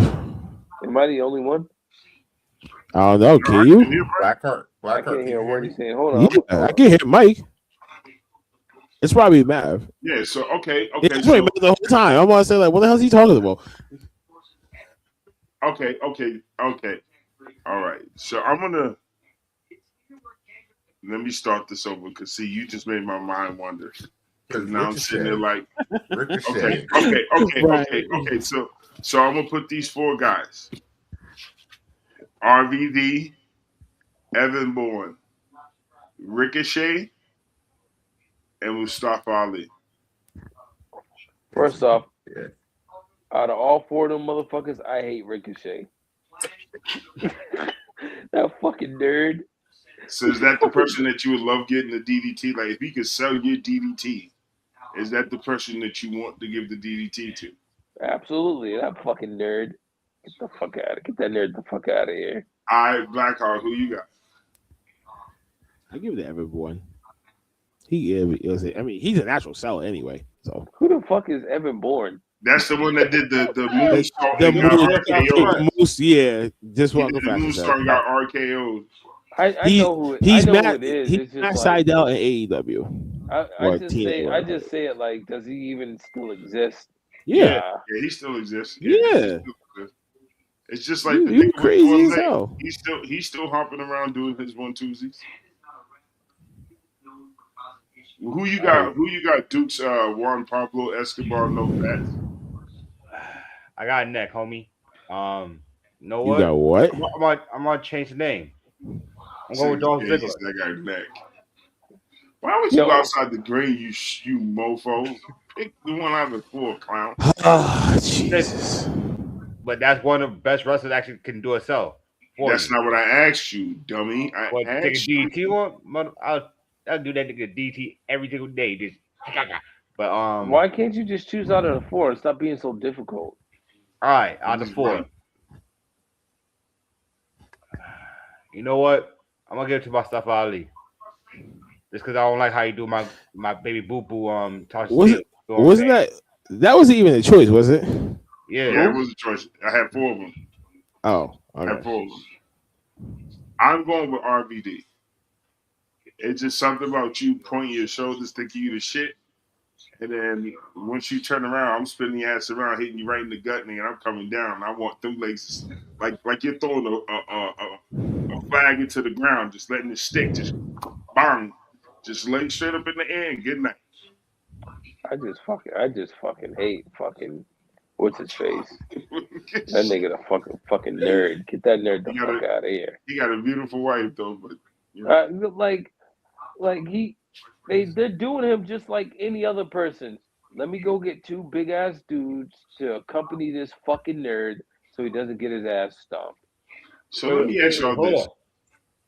Is it true? Is it a true thing that what we grew up watching actually came true? Because you remember the nerds, right? Nerds. The fucking nerds was getting scolded, but they had all the fucking girls in the end.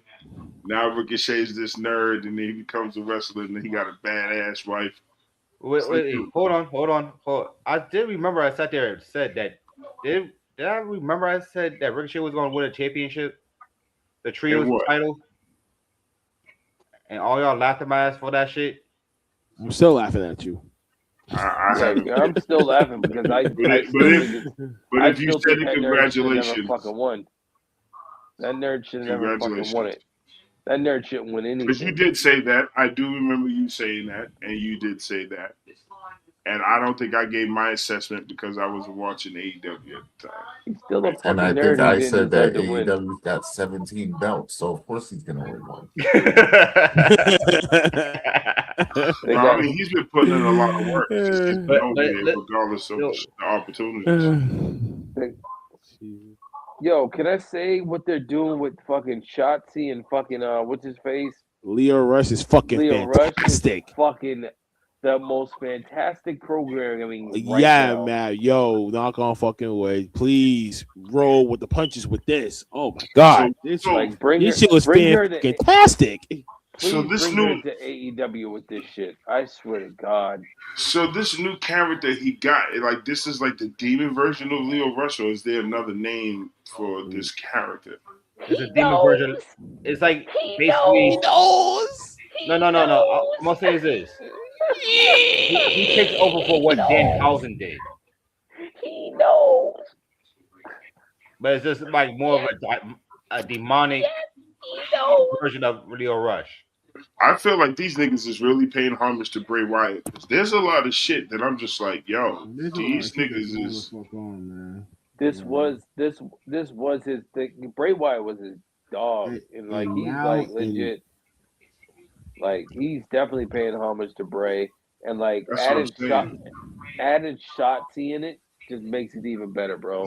Because he knows.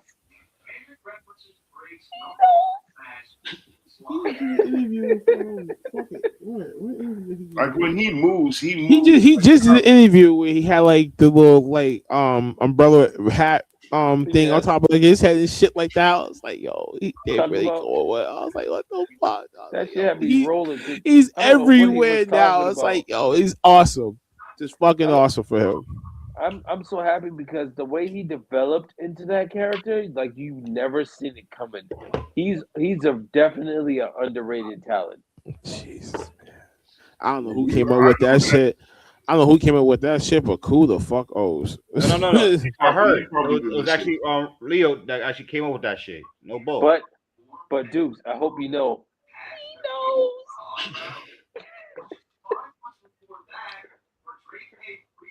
Or you could do it like Solo did on Monday night. Shots fired. Pew. Then he's like, this is your warning shot. Pew. Wait. That shit had me dying. Y'all got hit? Y'all good? Listen. Yo, Solo, I must Solo say, is amazing. Solo should be talking like this no matter what, bro. I don't give a fuck what anyone says. This was like perfection. Like, that was fire.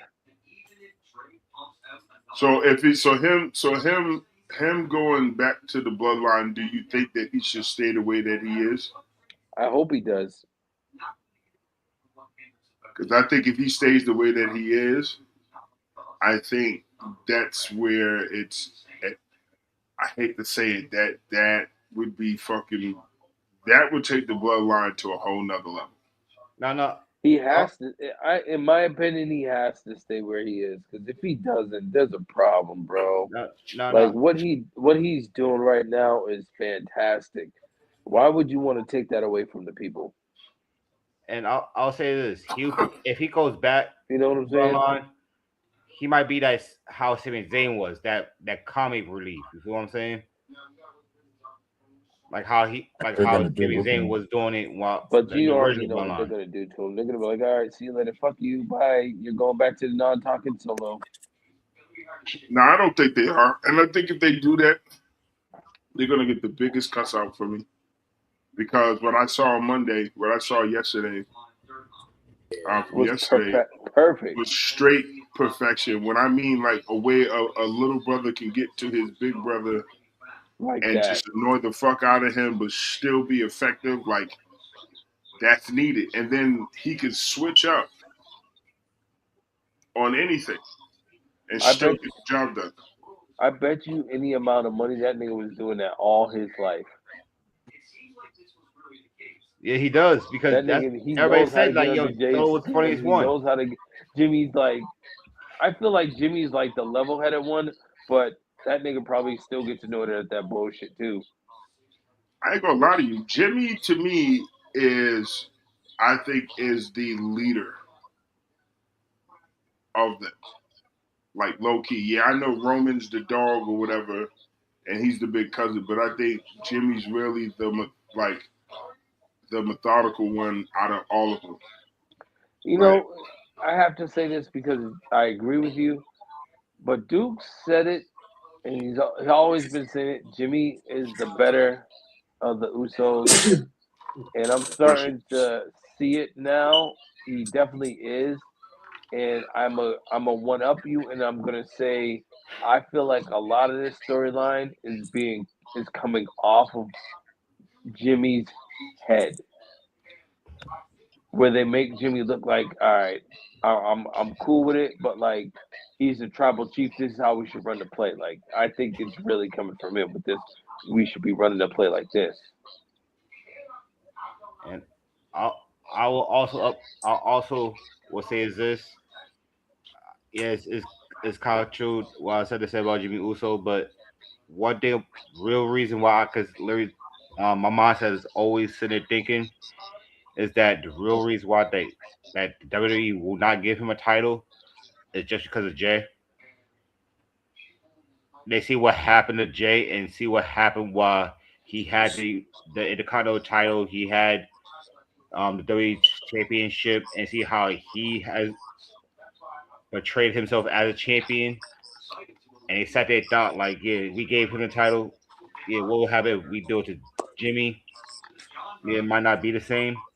And I think that's what WWE is like, not trying to pull that trigger on him on that nature. It's I kind of partially fucked up. I partially agree with you on that one.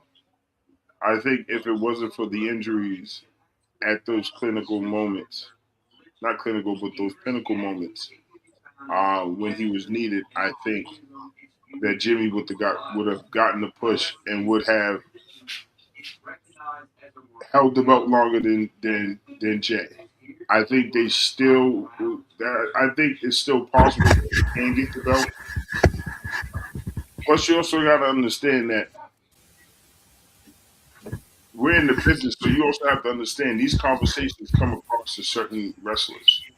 So don't think like Jimmy was a question about whether or not if he wanted to go on the title run or if he wanted to seek a title. You know what I'm saying? Some guys are content with being where they're at to the point where it's like if they feel like they're ready for that, then they can go and make that call and have that conversation. Right now, it's not important for him to go for a title. Why? Because he's been out the game for so long. This is the first time that Jimmy has been consistent when the Usos started wearing black. It was the first time he's been that consistent without being hurt and being out for a while. He's been on damn near every show consistent for a long time, and this is what they're looking for. Not just longevity, but like durability. Can you withstand it? That was the problem with Jay. It wasn't that Jay wasn't capable. Jay was tired. And you can see it in his face. He was dragging. He was botching matches. And when you're the champ and you can't withstand it, even his pop said, my son's tired. Can you really carry that load? It's not just about being the champ. It's whether or not if you can show up in and out every day of the week or when your number is called. That's why Roman is the way that he is. Same CM Punk, same Seth Rollins, Brock Lesnar, these guys that carry the belts, whether they full time or part time, you got to be able to carry that load and still feel like you're fine. Jay looked exhausted. That's why they took the belt off him. It wasn't that he wasn't. That's because he wasted 90% of his fucking energy yeeting, doing his fucking yeeting. Yeah, and now that you see him not yeet no more because the shit is like a stamp, look at him now. He's energized. He's fresh. He can focus more on his character instead of wearing himself out, yeeting up and down for like 15 minutes. And then you want to reverse it and back up around like it's a reggae dance hall. Like, I get it. But you just came off a hell of a match with Gunther. You beat him. You got the belt. And then after that, look at the exhaustion on his face. He had no telling he wasn't rested. Like, let's not be ignorant to the shit that we're seeing and then just overlooking the shit that's actually in our face. Nah, let's be ignorant. That's all I'm playing. I mean, I know we already was, but I'm saying let's keep it real. You can see it. Like, when it was time for him to talk, he was taking his time to talk like he was tired. It wasn't like he couldn't talk. He was exhausted.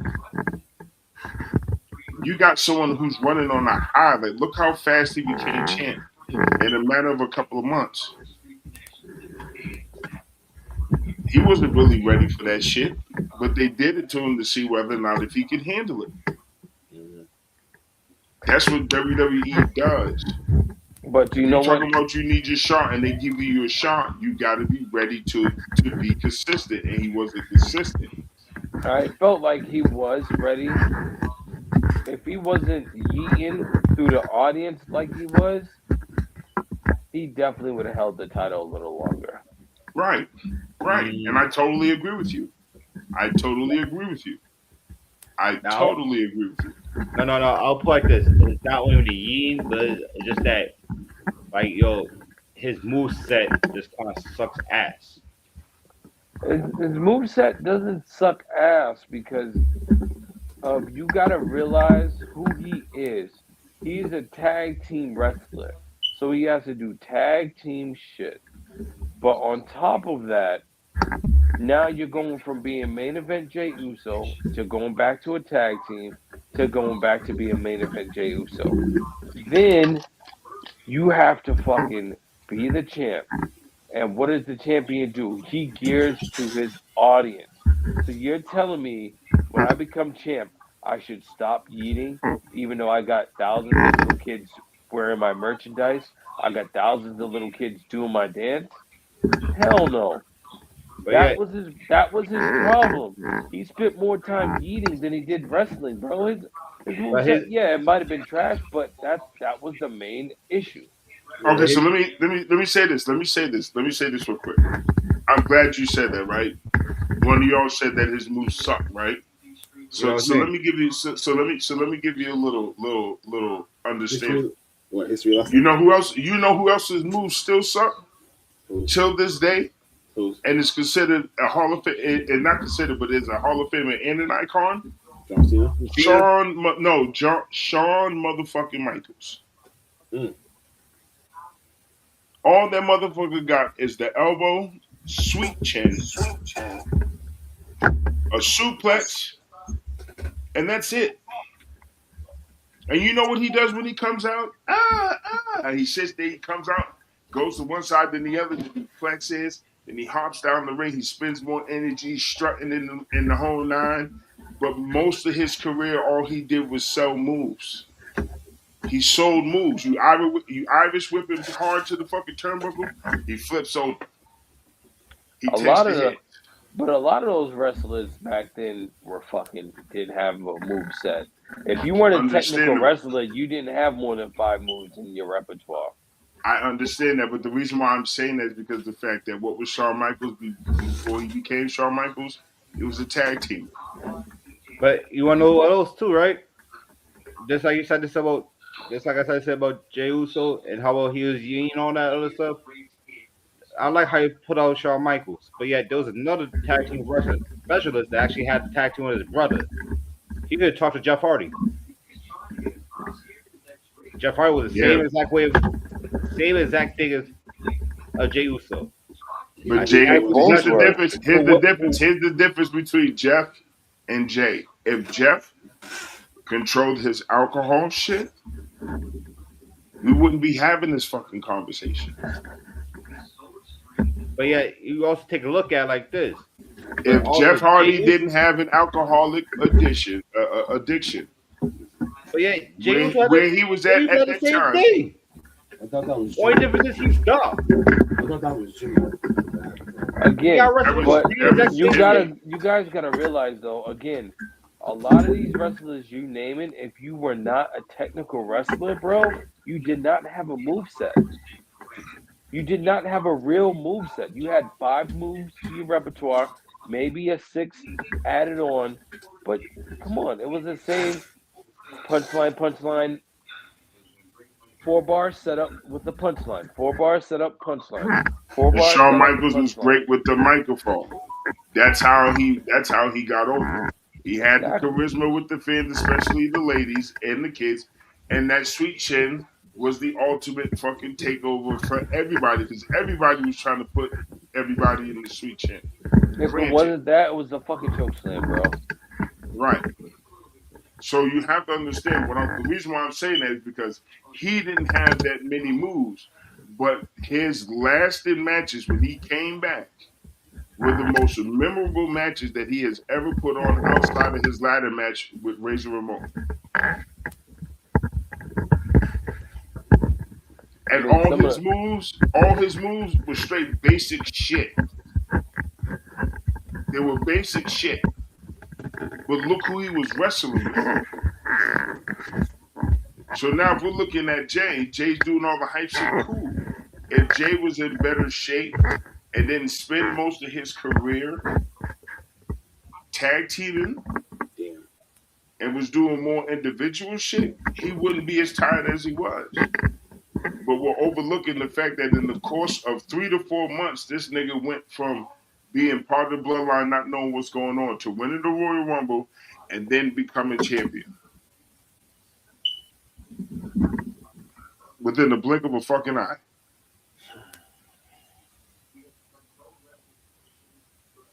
He don't have the ability to turn that switch off and turn it over real quick. That's why they took the belt off. I hate to say that. If he would, I bet you any amount of money, if he didn't start the whole Yeet character and they made him champion, we'd be pissed. But you want to know the crazy part is? Go back to the tapes. If you rewind that back, Jimmy started Yeet. It's just that Jay just carried the shit. Bro, you paying homage, but like I said, if Jimmy never got hurt at those pinnacle moments when he was needed, we wouldn't be talking about Jay. We'd be talking about Jimmy. Jimmy would have been main event Jimmy. But big so, time I mean, Jim. Big but time then Jim. again, Big on match top of that, Jim. He would have been big match Jim. But yeah, and then Jay would have been fighting for the United States or the Intercontinental or something like that, something low end. But it would have been to everybody's eyes, it would have been perfect. But yeah, quote unquote. But no, I think it is, and this is just my mindset is going in right now. Just think about it. Now let's just say they did give Jim the golden shovel and give him the title, give him the title picture and shit like that, and him have the title. Now let's just say that Naomi was there. Would they try to put Naomi to the bloodline? She would have came off right. Even though, and here's the kicker, even though that they didn't bring the females yet. They haven't brought any of the females as part of the bloodline yet into the actual fold. So let's say they did give Jimmy the shovel and give him the title. Now you bring Naomi in. Now do that mean Nia Jax shows up? Do you think freaking Tamina comes out of retirement? Who knows? Well, to me, it was the first one that kind of showed her face with the bloodline in some ways. Then it was Nia Jax, but we didn't see no Naomi because the fact that Naomi was in her own shit with Bianca and fucking Jade. No, whoa, no. You keep on forgetting. Remember if you go back way back, Naomi's were with Tamina. It was Tamina, her, and Sasha Banks. Still, why would you take somebody out of a rival just to join something? Especially if it wasn't fitting at that moment. But you don't just take somebody out of something when they're in the middle of something, because that was the feud. And you got to think about the ladies that were wrestling at that time. Like we have to start looking at shit and seeing how like the process. Like the bloodline wasn't something that just happened since the pandemic. This shit was happening and unfolding when these motherfuckers first stepped foot in WWE. But yeah, on top of that, you also take a look at when the bloodline was being formed. Like initially, Naomi was in TNA as Trini Fatu. So when she came back, was already up. But you can't expect. You have to understand. WWE don't give a fuck about your name unless your name is really that. You get what I'm saying? And there's no disrespect to the Fatus or the NOI family. But if they wanted to take the Fatu off, which they did, that's why they just called it Naomi. And she didn't even come in as Naomi. She came in as a dancer for what, Brutus Clay? Yeah, is that his name? So I mean, like, come on. Oh, wait. So I get what you're saying. But you also have to look at the path that she had to go through to get to where she's at. She had to make a name for her own self outside of the black girl with the fat ass that was shaking because, sex sells. And she was the only one that anybody was looking at because of the frame.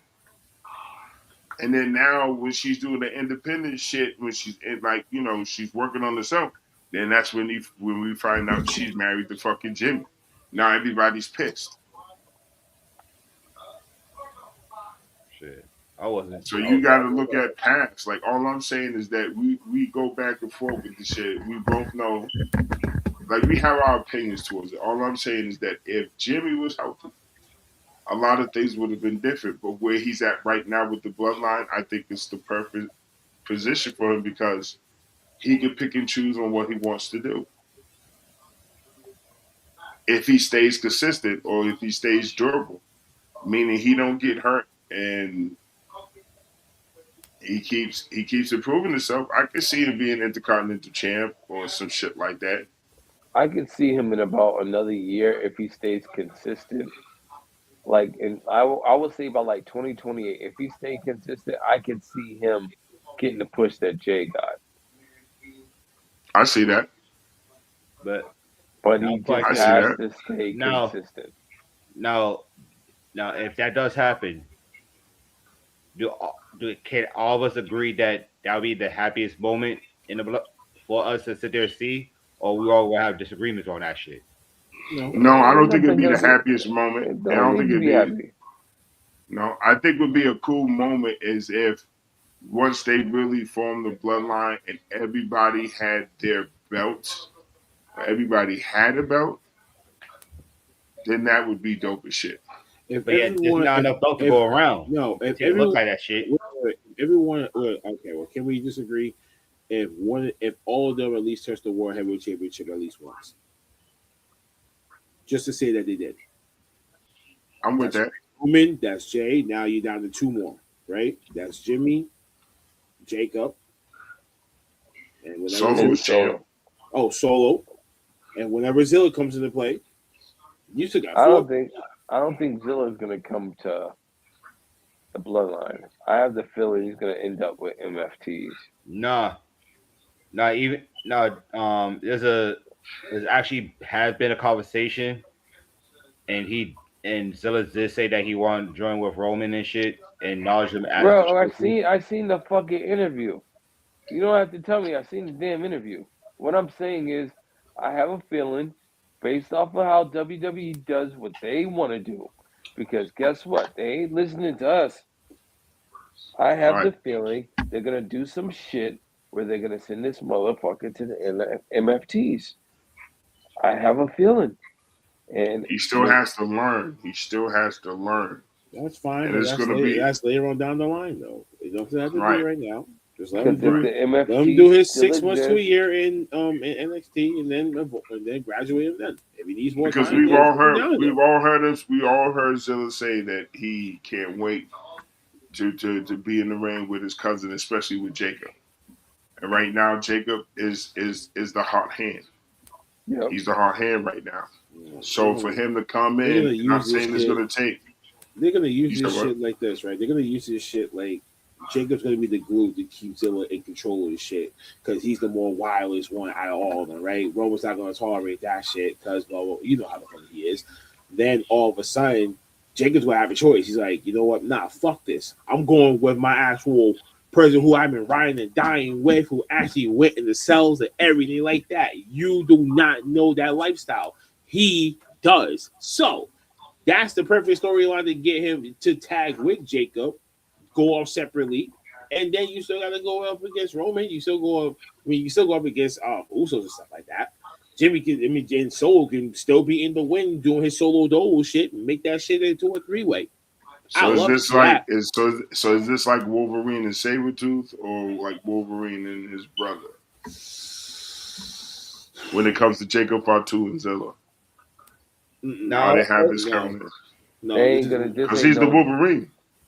But there ain't gonna be no Wolverine and Saber. It ain't gonna be Wolverine and Sabretooth thing. Nah, because they're they're not enemies. They haven't. If anything, this is Venom and Carnage. This is two symbiotes, but two different sperms. Shit. Or would this be like Wolverine and Juggernaut? No. Definitely if you're gonna say it like that, it would be Professor Xavier and Juggernaut because they're actual brothers. I'm gonna tell y'all something because they did tag up together though. Zilla and Jacob and the Of Indian. course they did. Or this could be Raphael and fucking Michelangelo, TMNT. True. Could be anything, but at this point in time, I just don't. I don't know. I just have this weird gut feeling that's where he's going to be. I could be wrong. He could be. He could. But it just like the only reason why I see it happening is because you just added Solo. You know, we added Solo back, so now we're 5 deep. Who else do you need? You know what I'm saying? They're probably going to use Nobody. them for. You're gonna probably use them for Survivor War games. So what else or what more do you need? MFTs. You're gonna have to gobble them motherfuckers up to be real, really legitimate, and have to split it into two shows. But is MFTs on Raw or SmackDown? They're on SmackDown. Okay, so And they're rolling with one of their uncles, so that's hardcore, man. That's me. exactly. The greatest motherfucker to ever do it. I don't care what anybody says. Scariest motherfucker ever do it. Scariest I don't motherfucker. scariest, ruthless, toughest. I don't give a shit what title you put on that man. That man is one of So my why would favorite it? wrestlers. So here's my question. Here's my question to you. And he's an elder too, to the bloodline as well. Why would you not? Why would you not put Zilla with somebody like that? I'm not disagreeing with you.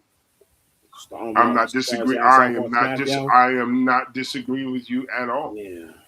Nah, that's a better plan than him going to the bloodline. At least I definitely do see that happening, just because of the fact that it is Haku, and Haku, I think what he's doing is he's going to train like the second cousins. You know what I'm saying? Like you got the first cousins on Raw. Those are all first cousins. Wait, hold on. I'm sorry. I'm sorry to cut you off, guys. But remember how you said there was a missing member for the MFTs with Ming and Tonga and Talaloga? Are you talking about JC Horrendous?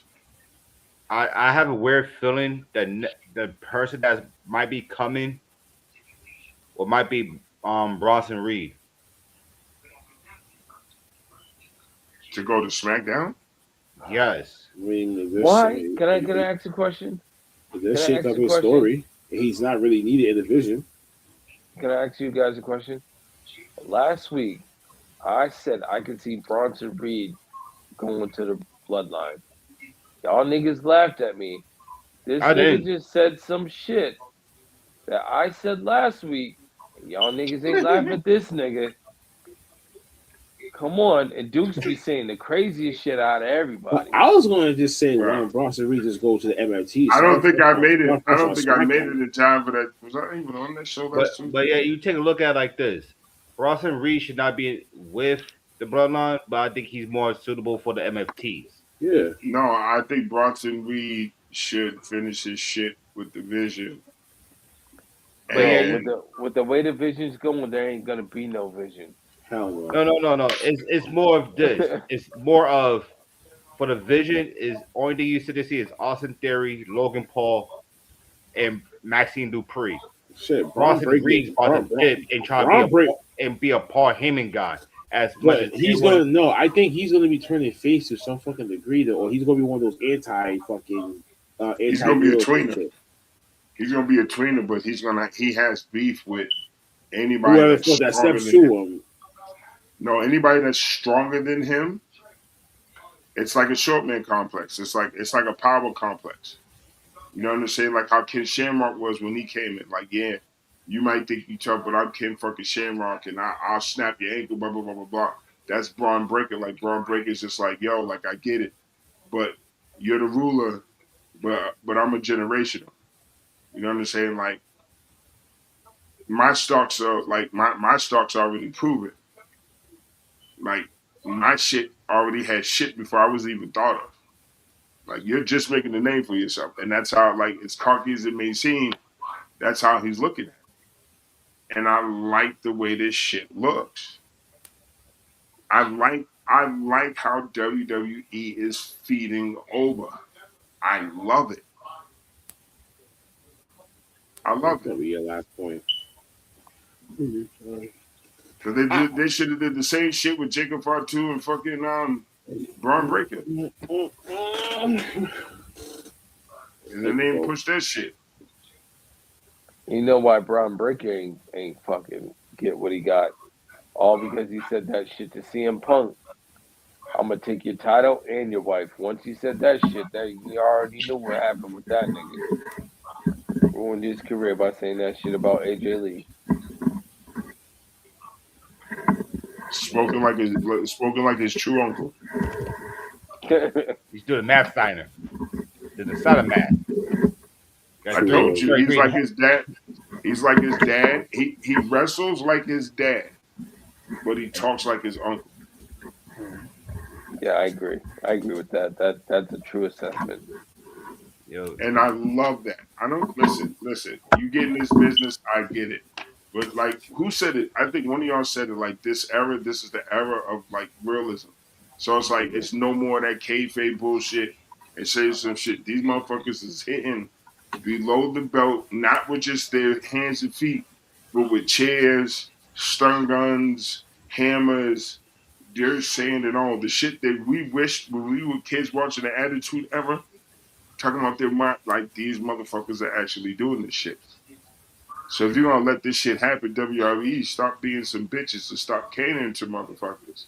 Cause CM Punk be saying some wild shit too. I agree. He does. So I mean, if you're gonna let that shit slide, then you can't get mad if he's thinking like, yo, since you want to talk tough, I come from my era with my father and my uncle. Hey, listen, I'll beat your ass and take your girl. Ain't nothing wrong with that. Triple H, you said the same shit multiple fucking times. I just think it's because we're in a different era of wrestling. Like he's really trying to bring this like NXT Black and Gold to WWE's SmackDown and Raw. I don't think he's going to be able to too much, but in my honest opinion, wrestling is starting to get good. But Grayson Waller hit the nail on the head with NXT. The men's wrestlers over there need to step it up because the women is fucking smacking them. But in my honest opinion, all three shows need to step it up because AAA is fucking killing them. Shout out to Rey Mysterio and Undertaker. Yeah. Folks, we're gonna call it a wrap from here. We catch y'all motherfuckers next week. Everyone else, Black Ops Angels at 4 o'clock on Saturday, and Eric is back on Sundays along with Gunner on the Wrestling Slam Sundays at 11. Everyone else, everyone else. As far as SNW is concerned, our Survival Staying on Business will be released in 2 to 3 weeks. So it'll be out before SNW's Armageddon, September 11th. We're right back at the Beachwalk BSW in Revere, Massachusetts. You can talk something now online. Adults 20, kids 5, kids under 5 are free. Everybody else. Doors open at 5:30, show starts at 6. Gotta stay black, my niggas. Some dogs keep pushing your mouth. Time maintains depending on TBD, whatever. I don't know. But anyways, go around, you get posted to shout outs. And catch y'all motherfuckers next week from us. That's all fuck I got. Thanks for tuning in, guys. See you next week.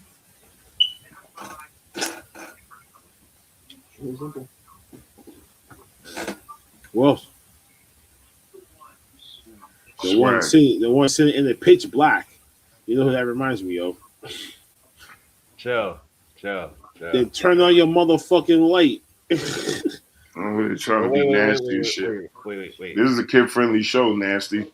No, wait. When was this ever kid fucking friendly? I don't know. I was just trying to be nice. See my face. This motherfucker. At least one you get to see my face. You get last motherfucker was in the dark. Yeah, you couldn't see shit. Yeah, we still can't see you too. And on top of that, it was dark as shit with no neck. And you light He had as no shit. mustache. And you light as shit, and we still can't see who. You still got no neck. You're still fat, so it don't matter. Wait. It sounds crazy. Like, yo, every motherfucker who got beef with me never got no goddamn mustache. I didn't realize that shit. How dare you do that shit to me, Blackheart? How dare you give me all those motherfuckers come in here? Come at me with no goddamn mustache. These have some fighters that come at me with goddamn mustache. My face card. Nigga, listen, I could give a fuck if you got a mustache or not. I got a beard, nigga. I don't give a fuck about none of that. I can grow out a beard. Any black person that ain't got no mustache looks like a pedophile. Oh shit. Well, only one. Now, shut the fuck up, nigga. Hey, oh wow. That's crazy. He said, "Per McGurk, nigga." I had to turn the camera on for a second. For He had to put the niggerism out. I had to bring the niggerism out real quick. Nigga, say your dues, dudes. I had to turn it to Maverick and bring out the niggerisms. Yeah, that's the man right now. All right. Shout out to everybody who came out to listen to us. Yo, shout out to everybody. You know what I'm saying?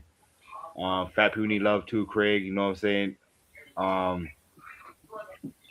opening my new line of lotion. Oh God! Here we go. We don't need to hear this. Here we go. Cut the shit. Yo, like I said, everybody need love too, but you know what I'm saying, that lotion line coming out, you know what I'm saying? Basically, good night, that's the two shits in the toilet seat push.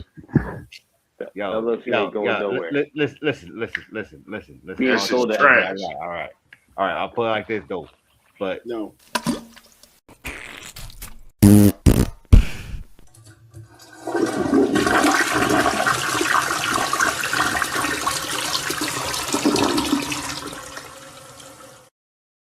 How dare y'all do that to me? That was supposed to happen.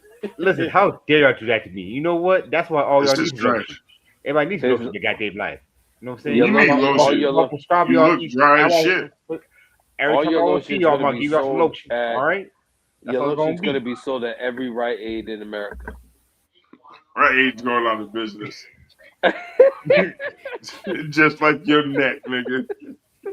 That shit's falling, nigga, in and out. Listen. You see this? What's this? It's called neck. I got neck, goddamn.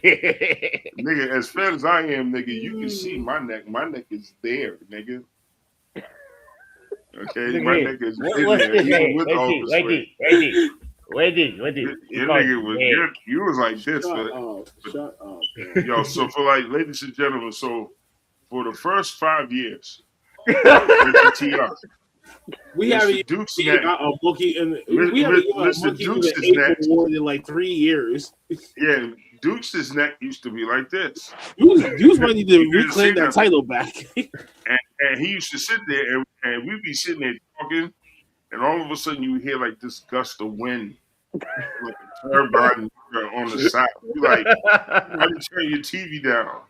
We thinking it's the TV or the static. No, it's this motherfucking Dukes over here coming off his circulation and his breathing because he can't support his neck.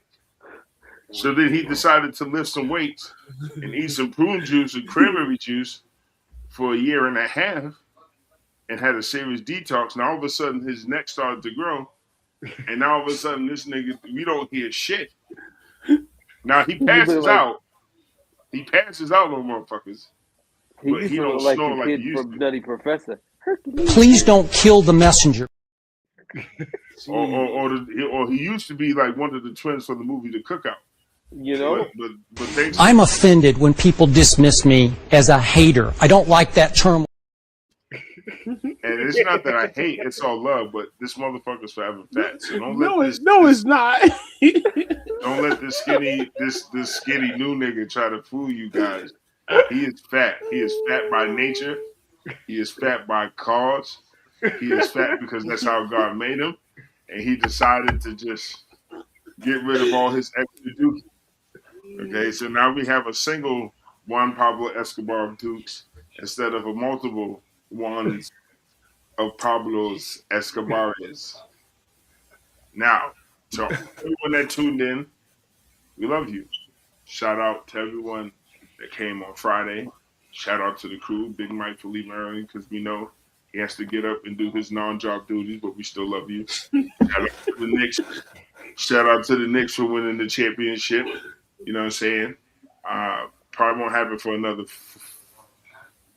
Yeah, whatever. And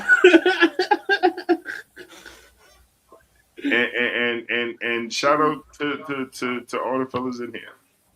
It's number love and realism in here, and we try to bring you the best that we can, and we're going to keep doing the best that we can, regardless of whether you like it or not. And ladies, don't forget to tune in for September 11th. And also, nigga, we want the smoke. I haven't said it in a while, but I'm saying it again because I have a feeling somebody's going to say some shit, and I'm going to have to bust that ass. So I'm going to tell you, if you ain't paying attention now, you're going to pay attention when it happens. But I'm giving you a serious warning shot. Cut that shit out. Man, you two niggas. All you bumps in this independent shit that are creepy and nasty and all that shit, bro. God got something for that ass. I promise you. You two, man. I would hate to sit on the phone with you two because I can bet you y'all making a goodbye last an extra hour. No, that was my goodbyes. I say what I got to say, but Dukes he repeats it like a reggae DJ. Hey, what? Now you gonna hear that same what in like 2 minutes. Nah, now you got that man started just as we Nah. You that close. And now you got this man going. Nah, we done, but I'm just saying I don't want to hear him say the L word like ever again because it took him like 14 minutes just to get the word lotion.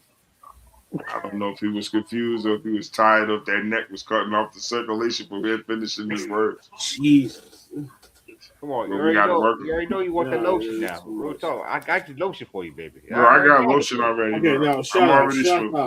I'm already smooth. See, you doing Diddy shit, man. I'm on man shit, bro. Like, you know, He sells his lotion at Rite Aid. Bro, you didn't know he was the big advocate for take that. That was his shit. He had on the Jabot. Bro, we saw the video earlier. Bro, the motherfucker had on the he think he liked me outfit. How you gonna tell me you don't know? I was there for it. Bro, Dukes had on the I think he likes me outfit. I know. Bro, I know. We bought the white tees together. What I just sprayed with dog? Uncle Fat. I used to envy y'all. Listen, I can't say I used to envy y'all niggas because never did. Why? But No, I don't even want to ask that question anymore. No, I'm gonna be honest. I'm gonna tell you. I don't even want to know the real answer to that. Then. No, it's nothing bad. No, it's nothing bad. It's just the fact that how the city does with certain schools. I think is fucked up. But I was jealous of schools that had shit that I was really into, like production, audio production, and camera shit like that. My school didn't have that shit, and I was so pissed. And I'm like, I couldn't get mad. You put me in the school that ain't have no credits. And they're like, what the fuck you gonna get, nigga? That was like, lean on me high, nigga. Everybody else is going to Madison or Westie. Nigga, I wanted to go. But that fucking teacher for that fucking program didn't like me. He was a real bitch. See, I wanted a strong music program, even though, I love the music teachers I had and the friends I had, but there's a lot of shit that I wanted to do, nigga. Other schools had that my high school didn't. So, y'all having a media room and doing all that new shit, bro, nigga, so that would have been, I probably would have been a super duper idiot star in school if my school had a media class. I'd have been doing all types of movies and shit like that, bro. It'd have been a done deal. I grew up with cameras. We know. I'm You know. Well, you know. No, they, no, no. He knows. He knows. He knows. Right, please don't do that because that's kind of freaky, bro. No deal. He knows. That's fucking crazy. I'm just saying, it's all good. He knows. That's how he does it, right? He knows. Yo, does he have black shit coming out of his mouth? Yeah, he does. Yeah. And he has his eyes blacked out. Now the eyes, that's not bad. That's cool. I've always liked shit like that. The contacts that he has in his eyes, though, it does some shit where the more like he gets into character, or I don't know how it happens, but the more he does it, the more blacked out his eyes get.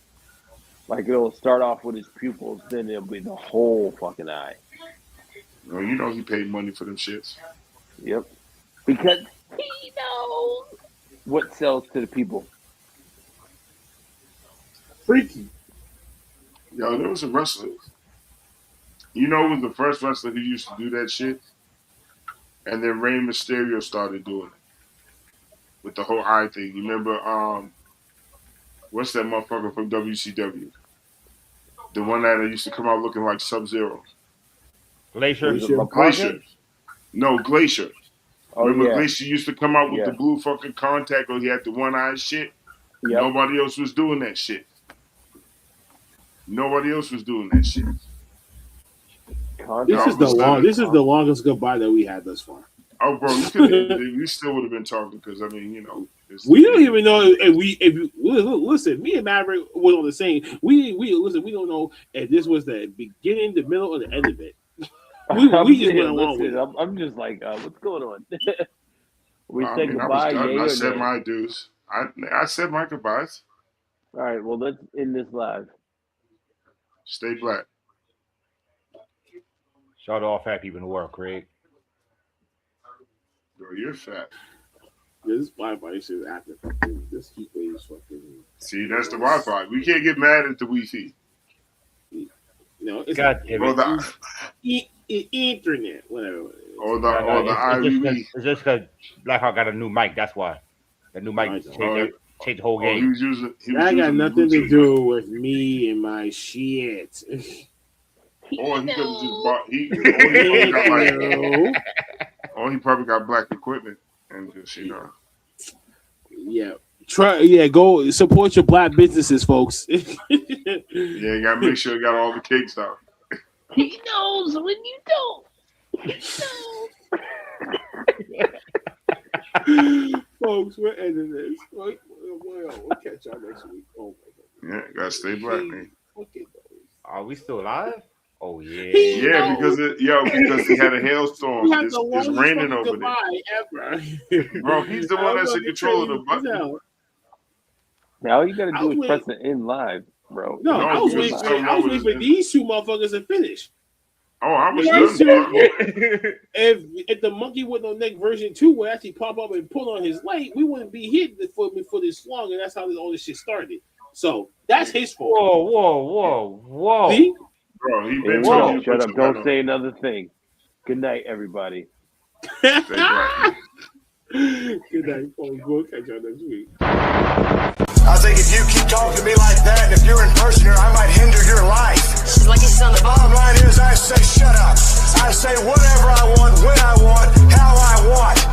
As far as you liking my style, I've been around for 7 long years. All of a sudden, someone puts a microphone in front of my face, and everyone wants to jump on the bandwagon. You're all a bunch of mosquitoes, and from now on, that's what I refer to you as, mosquitoes, and you're all trying to get on the arm of Steve Austin and suck the blood out because I'm red hot.